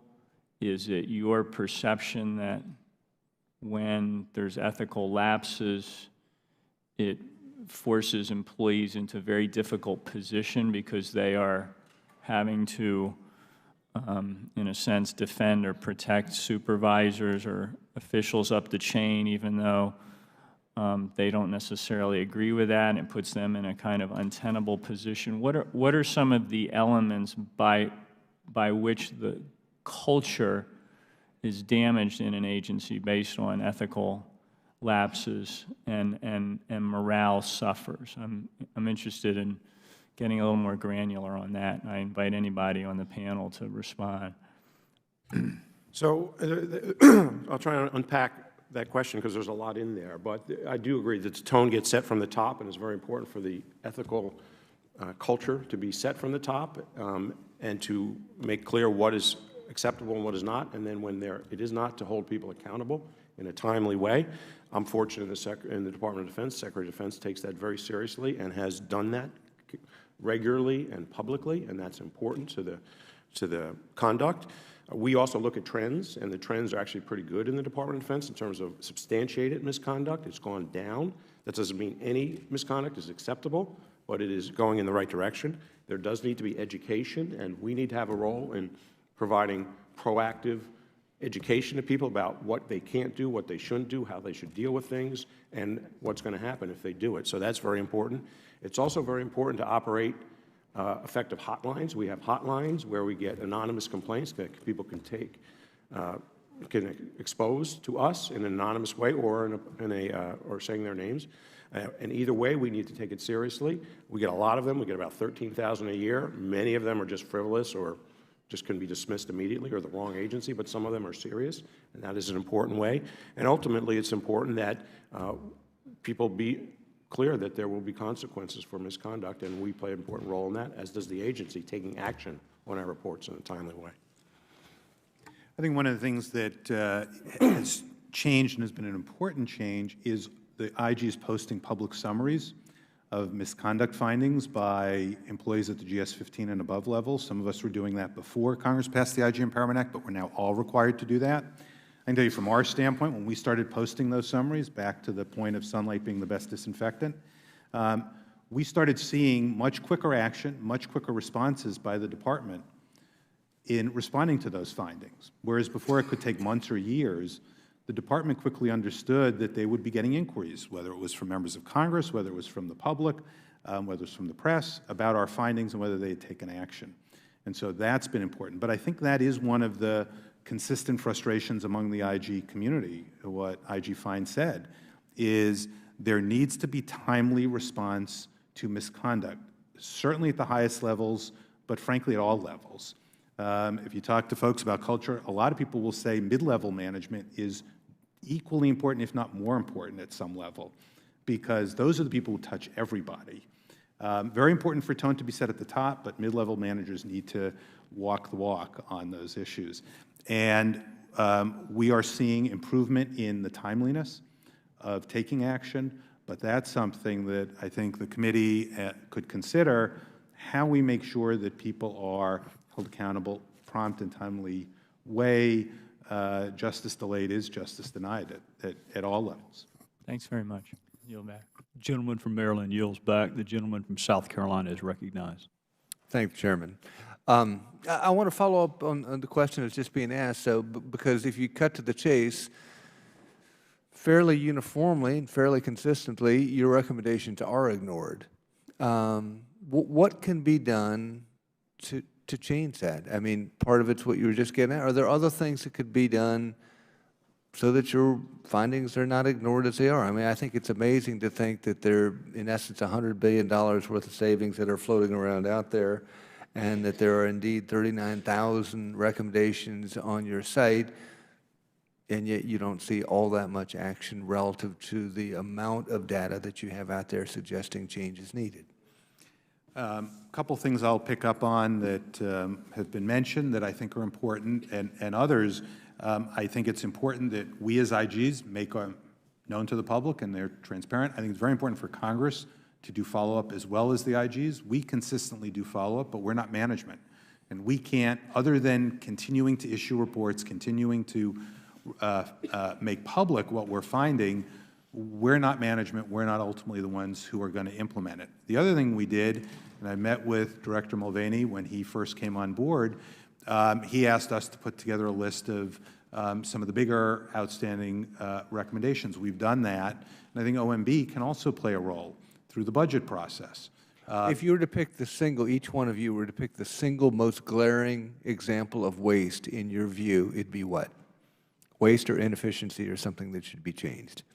I can speak to the DOJ recommendations. Give me an example. A couple of years ago, we issued a report where we found that just shorter, because I've only got 3 Bureau minutes. of Prisons was paying multiples of the Medicare rate for health care. And it's not capped like the Department of Defense and others. So you'd say Bureau of Prisons. $100 million. Okay. Ms. Lerner, you'd say what? We've issued many recommendations. Just one. Issued many Just one. recommendations Just related one. to large facility construction at NSF, and they've actually finally taken significant action to put policies and procedures in place to make that better as a result of our work. Something more concrete. And while you're thinking on it, Okay. Mr. Fine. There's so much in the department. Yeah. There is so much in the Department of Defense, but you're asking for one, and I would just say duplicative lines of effort. They're all doing similar things. I know, but that's so nebulous. Healthcare. Why do we have separate healthcare systems? Why do we have separate PXs for different services? Why do we have separate, I don't even know, suspension and debarment offers? Why can't we have more centralized services in the Department of Defense rather than have each one of them have their own PX, MX, healthcare clinic, things like that? Ms. Lerner, you were about to say? You know, we've made so much progress with the agency, I don't really have a glaring problem right now. I have some minor issues, but we're in a pretty decent place. So the National Science Foundation is government nirvana when it comes to I waste, would fraud, or not abuse. say that, but Okay. we are. If you'd asked me this question 2 years ago, I'd have had an entirely different answer. Okay. Quick question. Given the charges of Russians, given Facebook, it just seems that the internet, social media, and data is in the news. If in reading through some of your stuff, there have been any number of different threats in terms of data. You look at some of the big breaches over the years. Is there anything that jumps out at you from the standpoint of making the data systems that we have at the governmental level within your respective areas tighter and more secure? Absolutely. We've issued reports on that. For example, in the NSA, which has had data breaches, particularly from insiders, that they do not have adequate controls on that in terms of the privileged users, in terms of enclaves, in terms of all sorts of things, that they need to tighten up their systems. Do you think culture is right there, or it's a systems question or a culture question? I think it's both. I think it's a combination of both. Okay. I have got one more question I just wanted to get to, which was, I noticed deferred maintenance as showing up something in a couple of different reports. You know, borrowing from Peter to pay for Paul seems to be the way of government. Is there something that you think systematically might address that, whether that's a capital account versus an operating account? Or is there something that could be more concrete so that you don't see the level of deferred maintenance that y'all's reports seem to suggest exist? Let me say, I think from our standpoint, we've seen it in the prison system, aging prisons. And what happens is there's such a focus on finding either new bed space or other places and thinking new as opposed to fixing what's old. It just, I think it's a priority and a management issue at a certain level, a culture issue, that people aren't focused on maintaining what they have. They're getting funding and they're thinking about building new. Mr. Chairman, I see I've burned through my time. Thank you, sir. General from South Carolina yields back. The chair will now recognize the gentlelady from New York. I thank Chairman Gowdy for yielding, and it's such a great pleasure to see our ranking member strongly here fighting for the people. We welcome you back to your good post in office for the people. And I want to really thank very much the IGs for the role that you are not only playing today, but that you play every day in trying to maintain the trust of the public in the integrity of our government. And if our government doesn't have trust, and that's a big part of your job, then the people won't follow it. So I think your role is one of the most important in government, and I want to thank you for it. And I think working together, if we work together, we're going to be stronger in our oversight. And I welcome the opportunity when more comes out from your reports to try to implement them into positive action for change to make government work better for the taxpayers and for everybody. I want to compliment the chairman for having a hearing on the census. I believe it's May 6th coming up, right, May 6th, and I'm looking forward to it. But I would like to place in the record several letters that I've written to the Secretary Ross requesting information about controversial items in it, and for which I have received no response. And hoping that at the May 6th hearing, May 8th hearing, that the information will be provided so we can discuss it. At issue is something that is critical. The census is the only document that is required of the executive branch in the Constitution. It is the largest peacetime undertaking that this country does, and it becomes the focus of all of the research for what we do as a country. It's critical. The private sector cares just as much about it as the public sector for our planning, and it is the basis of the distribution of over $700 billion yearly in federal funding for health care, transportation, everything else, and also the basis of representation. Our representation numbers on the city, state, and federal level are based on census, and they ask for everyone to be counted. And at issue is this question that they added at the last minute, asking about citizenship, when the studies of the census had showed, and by outside groups, that it decreases participation, so therefore would lead to an inaccurate census and possibly more monies that have to be spent on it. So I just wanted to ask if the questions could be answered for the hearing, and also along with the chairman, or rather ranking member, I have put in a bill called the IDEA Act, that you wouldn't do last-minute changes without studying what the impact would be on public policy. So I just wanted to put that in as a request for the May 8th hearing coming up, that our oversight will be stronger. I'm interested, a lot of you have talked about inefficiencies, and we need to get IT into all of our agencies, and we need to coordinate it, and we need to make it work, and it's not working. And if we can put a man on the moon, we can figure out how to get good IT into all of our agencies. And that's one of the areas that you called and talked about as being an important area we need to look at. And I think one of your report said, and I quote, that our IT is outdated, obsolete. You're pretty damning about our IT. And I want to know In your testimony, Mr. Fine, you stated that DOD is, quote, operating with many decentralized and non-compliant information technology systems. So I would, why are we putting money into things that are decentralized? We should try to centralize for our procurement, for our sharing of information, and everything else. And yet I read that we have a big budget for this. We have a bigger budget than most countries in the world. So why can't we get there? Why can't we get our act together, basically? And what can we do to conduct more rigorous oversight, working together? Congress would like to be a partner with you on seeing if we can get our IT systems working in a better way. I mean, I think we have an example of where technology has far outpaced our ability to keep up with it. Mr. Fine. Yes, that comment had to do with the multitude of financial feeder systems that feed into the main system, and many of them are obsolete, they're old.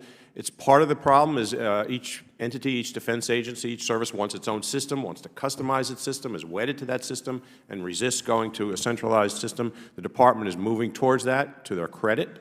It's going to take a while. IT systems are very difficult, very challenging. You need adequate staff to do that, and even hiring, retaining, and growing adequate IT staff within the agency, certainly in the Department of Defense and others, is a challenge, particularly given the salaries the government pays versus what they can get elsewhere. So that is a tremendous challenge. And if you're not moving forward every day, you're going to move backward. You're going to be way behind. IT changes so quickly that this does have to be a focus. I know the Department of Defense is focused on that, but they need to move forward with it, and they're trying to do that.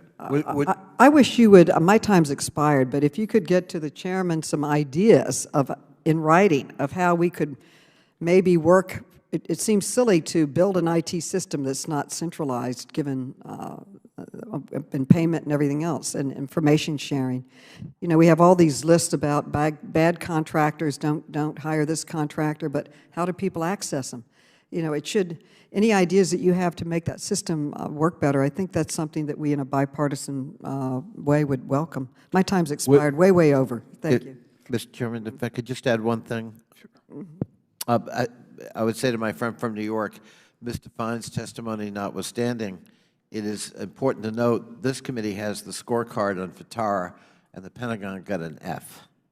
So in terms of progress, this committee has yet to see it, as measured by metrics set by the GAO and this committee in terms of implementation of the information technology modernization.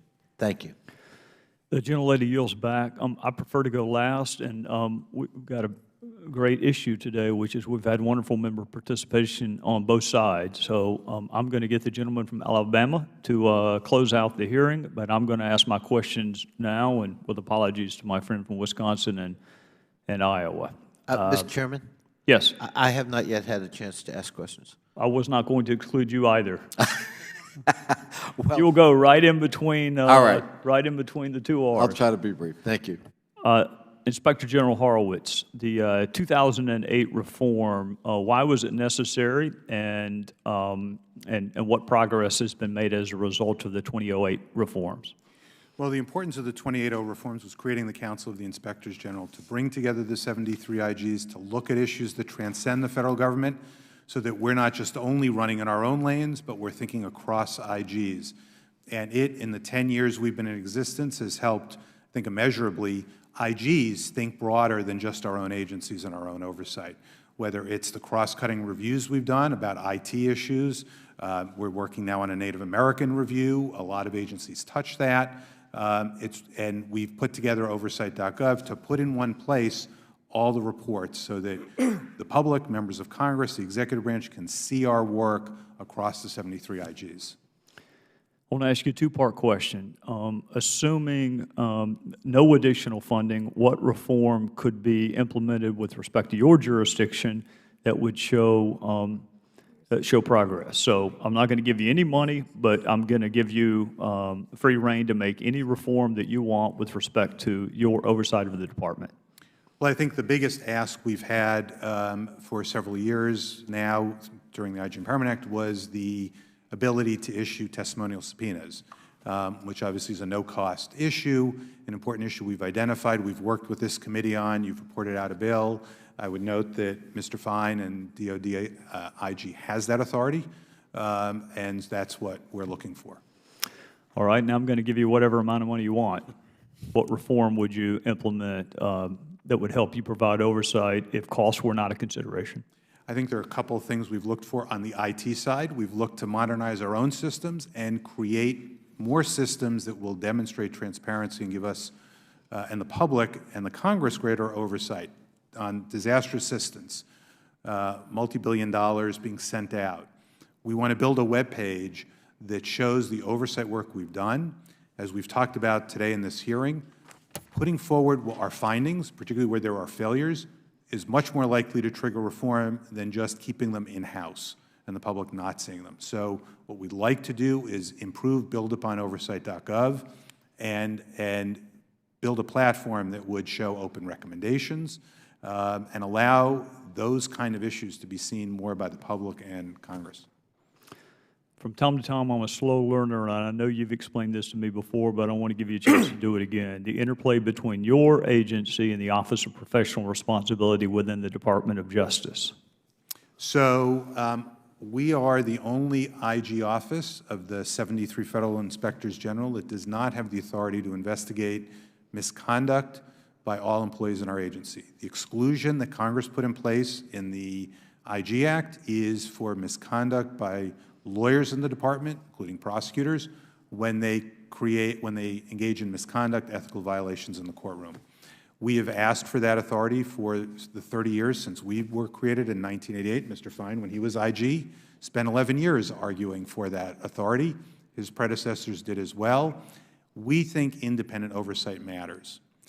Having a statutorily independent IG do that, rather than having an organization that's overseen by the department's leadership. It's long overdue. It's something that should be done.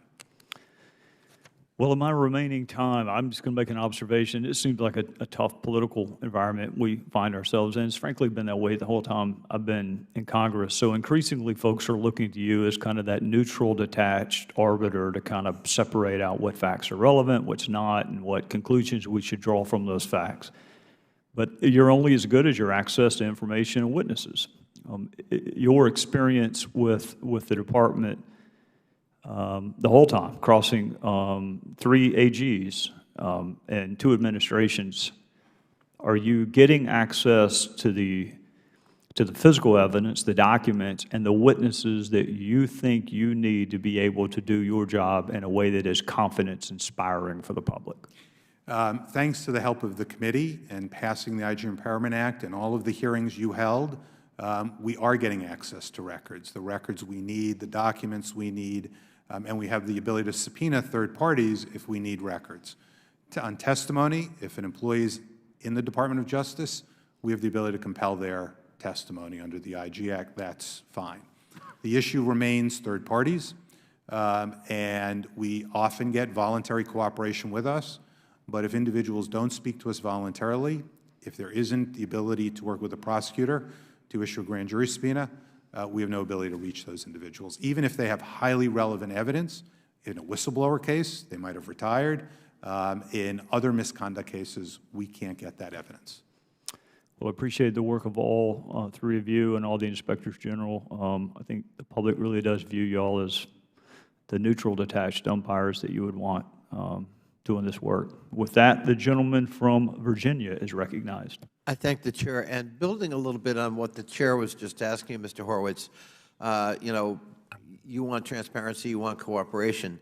Surely that would also apply to the IGs themselves, would it not? Yes. Because in order to have faith in your work, and this committee certainly puts great faith in your work collectively, you have to be unassailable, you collectively. Correct. If there's a taint or a tarnish or questions of ethics or methodology, that could damage the entire credibility of a report or an investigation undertaken by any and all IGs. Is that a fair statement? It is. So what is the process for looking at yourselves to make sure that those standards are adhered to and complaints are judiciously and transparently adjudicated? So one of the reforms that occurred in 2008 with the new the amendment to the IG Act was the creating of an integrity committee that was at the time chaired by the FBI, that had 7 members at the time, 4 of whom were IGs appointed by the chair of SIGI, and the FBI appointee chairing it, representative from the Office of Government Ethics, and the Office of Special Counsel, the Special Counsel. That process was changed with the IG Empowerment Act a year and a half ago because of concerns over how it was being run and operated and handled.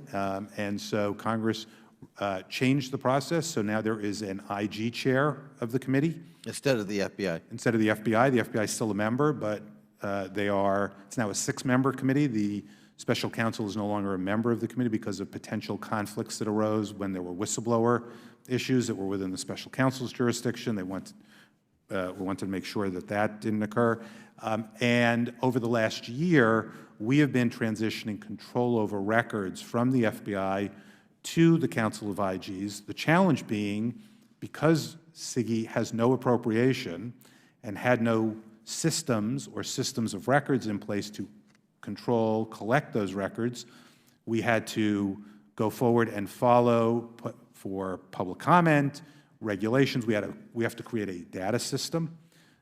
So we've been doing that over the last year. It's taken us some time, but frankly, we've asked for funding to help do that. We still don't have funding, so we're doing it through the volunteer contributions of the membership. Something Congress obviously has to look at. Ms. Lerner, you have the title of Vice Chair of SIGI, is that correct?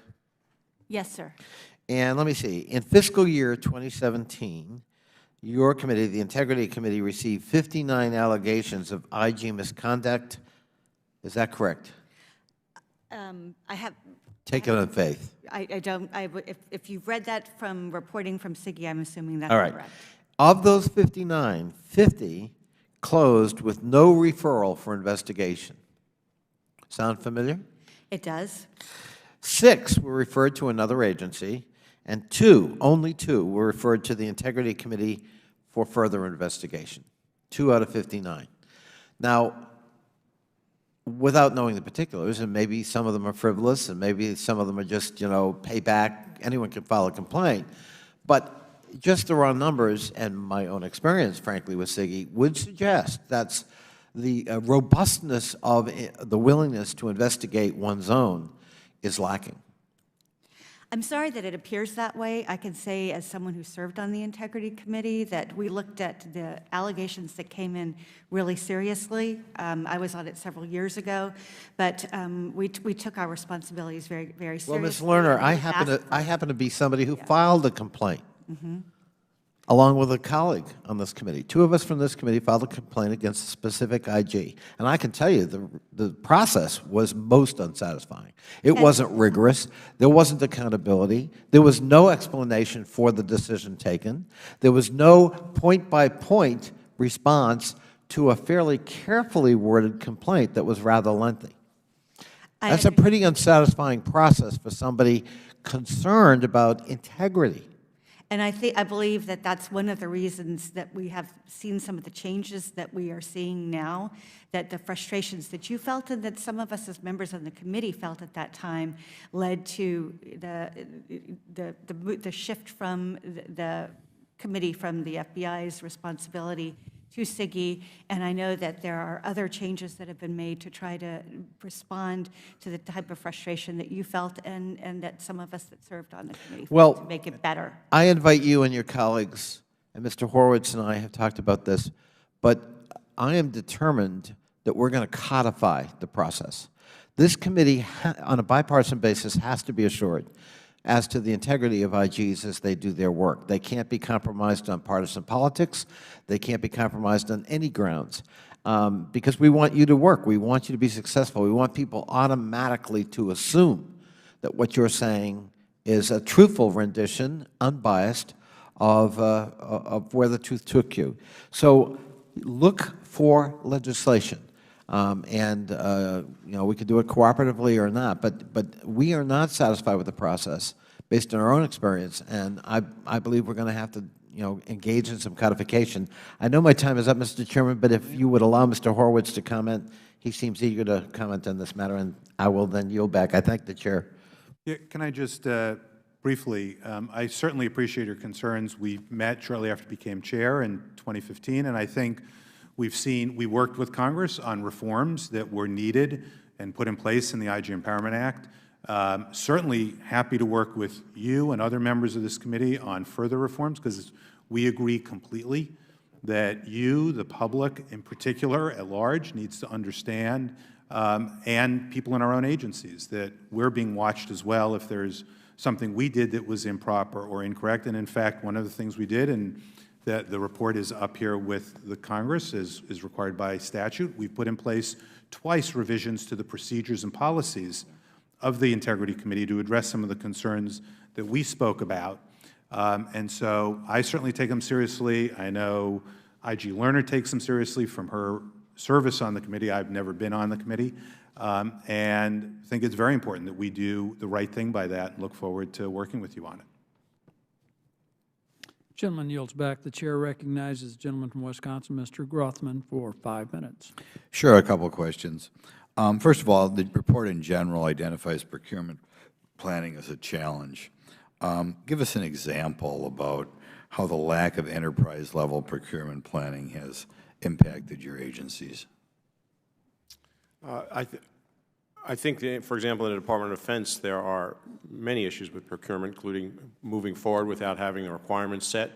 Often we have requirements from different parts of the Department of Defense, and it's hard to adjust to them. The F-35 fighters are, for example, a big one, and that has created challenges and cost overruns because of the differing requirements. So that there's a massive amount of money in it, and we need to make sure it's effectively moved forward. Okay. General question. We talked before about waste, fraud, and abuse. You know, that's a famous saying that's been around here probably when I was a child. I guess I'll deal with each one separately. With regard to fraud, if there is genuine fraud, do you see a follow-up or consequences for the employees involved in that fraud? I would say it depends. Frankly, it varies among the components in the department. And one of the things we have worked hard to do in our OIG is not only alert management of the components, law enforcement components, other components, when we've had concerns, but frankly report to the Deputy Attorney General and the Attorney General so that action is taken to reform the process. Now, I'm just going to say reform the process. Fraud means criminal, right? I'm sorry, I thought you were talking about the misconduct side of it. I agree. We bring it to prosecutors because we don't have the authority to prosecute. And I will say from my standpoint, one of our frustrations has been some of what I'll call the smaller dollar frauds that may not meet threshold levels in U.S. Attorney's offices because they're busy with so many other matters, making sure those get attention. That can be a challenge because I don't have, frankly, like at DOD perhaps, frauds that involve tens of millions of dollars. Nevertheless, these are government officials engaging in wrongdoing, theft, fraud. Those people need to be held accountable criminally if they've engaged in a crime. Okay, and kind of a follow-up, when accountable could be two things. Accountable could be at a minimum fired and then appropriately criminally. What do you think usually happens? Criminally fired or nothing at all? Again, I would say it depends. It is a challenge for us to get the kind of cases we want taken criminally at times. If there's outright fraud and criminal conduct, we do see the agencies taking action ultimately. Our concern is timeliness, particularly for someone who's engaged in criminal activity, we think.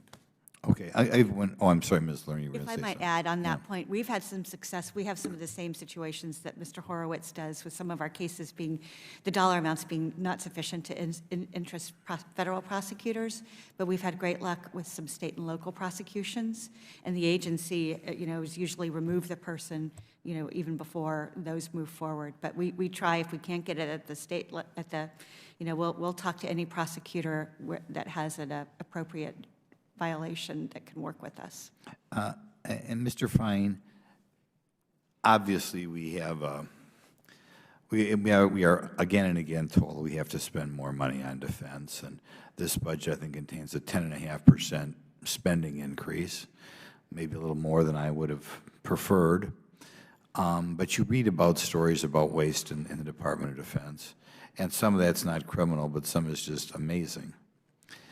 Is there any consequences for people who come up with these amazing stories you talk about in the Department of Defense, or they just keep on with their same position or rank or whatever? It depends. It varies. Sometimes there are consequences, both in terms of not getting promoted, moved out, not being viewed as effective. Sometimes there are not consequences, and people continue on. It really does. It does depend on the circumstances, and often it depends on the leader. And there are, anytime there is that amount of money, there is going to be inefficiencies, waste, and fraud, and it varies across the board, and there ought to be consequences for that. Right. I mean, I guess the question is, you know, when you hear about massive cost overruns or things that shouldn't happen, does anybody pay a price for that, or they just hang around with perhaps the ability to do it again and again?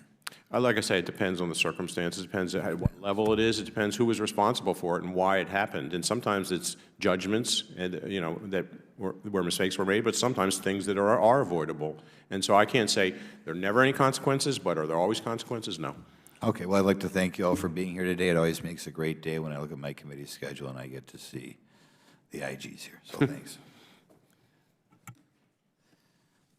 The gentleman yields. The chair now recognizes the gentleman from Iowa, Mr. Blum, for 5 minutes. Thank you, Chairman Paulner, and thank you to the panelists for being here today, and thank you for what you do in the IG community. It's very much appreciated. I think I'm the last questioner, so that's good news. I'm from the private sector, and seldom does a day go by in the federal government that I don't shake my head. I view Congress as the board of directors of a very large enterprise doing trillions of dollars of business, and I see the IG community as our auditors. So I want your opinions on some of these questions. I want to go to the 60,000-foot level if we could. First of all, is there accountability, in your opinion, in our agencies, in the federal government? From my perspective, in our agencies, sometimes. It varies. Thank you for your honesty. Is there accountability? I think I would have to agree with my colleague, Mr. Horowitz, sometimes. Department of Defense, accountability? That's the exact words I wrote down here. It varies. Sometimes there is and sometimes there's not. In the second part, coming from the private sector of that question, I always would say in my companies, as evidenced by what? So if there is accountability, as evidenced by what? Where I'm heading here is, what percentage of federal employees are terminated every year? What percentage of management is terminated every year? Because I have sat here and asked witnesses about $370 million of an IT project that was scrapped after 4 years. $370 million of taxpayers' money. And I asked, did anyone lose their job? And the answer was, no. You gotta be kidding me. So, I mean, what percent of our workforce in the federal government is terminated? I wouldn't know what percent of the federal workforce. We could speak anecdotally to what we've seen as IGs in our own agencies. Okay, give me that answer. Is it enough? People are not held accountable in a timely fashion sufficiently from my standpoint. And again, it varies. I've been here a few times for hearings about some of the issues with DEA, other parts of the department, giving bonuses to people who engaged in wrongdoing. As you recall, a couple of years ago. Or the IRS ago, rehiring people that on their job thing says do not rehire. Right. What is that? What message does that send? Where you not only not take action against people, but you give them a reward, a bonus, an acknowledgement for the work they've done. Only here in the federal government. Ms. Lerner, or Mr. Fine, anything as far as termination percentages? Well, no, if you don't know the exact number, I mean, should there be more? How do we hold people accountable? I don't know the exact number. In the Department of Defense, what often happens, though, is if you're not promoted, you're out. And so sometimes this does have consequences for bad evaluation reports, and then they do have to leave. But it does vary. It depends on the circumstances. I think you can't have one general comment. about that. And because I only have 2 minutes left, let's look at the positive side of this. And I often talk about incentives. And there's incentives in the private sector to save money, for example, in a corporation. Are there incentives in the federal government to save taxpayer money? Are there incentives to report? What's the incentive to report fraud? What's the incentive to report abuse, waste, fraud, and abuse? What are the incentives, though? I think they're upside down in the federal government compared to the private sector. Maybe we need more incentives. Maybe there needs to be monetary incentives for people to save the taxpayers' money. I'd like to have your thoughts on that. Here's one incentive that is different in the federal government that I ask you to consider. If an agency does its work and doesn't spend all its money, then the next year the money gets taken away and their budget is cut, and they're not praised for performing their mission effectively with a lower budget. It is, oh, you really didn't need the money. And so there's an incentive to spend it all at the end of the year. That's a disincentive. That's a perverse incentive in my view. And we ought, and that's an issue that I think, is important, that does differ a little bit from the private sector, where if you do the job without spending all the money, there's more praise than in the federal government. Can you imagine if our federal employees got a small percentage as a bonus of the money they saved the American taxpayer? Can you imagine unleashing that across our federal agencies? How much waste we could reduce? Does that have merit? Does that idea have merit in the federal government, in your opinion? Anyone? Go ahead. Look, I think there's one of the challenges we face is a inability to reward our strongest performers. Other than, we obviously have honor awards, we give other recognition out. We are able to give some recognition each year in terms of bonuses, but our bonus pools, just as an example, are about 1.5% or less of salaries. And compared to, from my time in the law firm world, that's a pretty small comparable number in terms of bonus. Yeah, my time is up, but I think we need to do a better job of holding people accountable and or terminating them, and we also need to do a better job of rewarding performers with incentives. My time is up, but thank you so much for what the IG community does. I yield back. I thank the gentleman for that excellent line of questions. I thank the witnesses for appearing before us today. I think this has been a constructive hearing, and I think I can speak for my colleagues that this is an area, and these are issues that you will have bipartisan support in trying to address. It's a very important effort that needs to be undertaken. The hearing record will remain open for 2 weeks for any member to submit an opening statement or for questions for the record. If there's no further business without objection, the committee stands adjourned.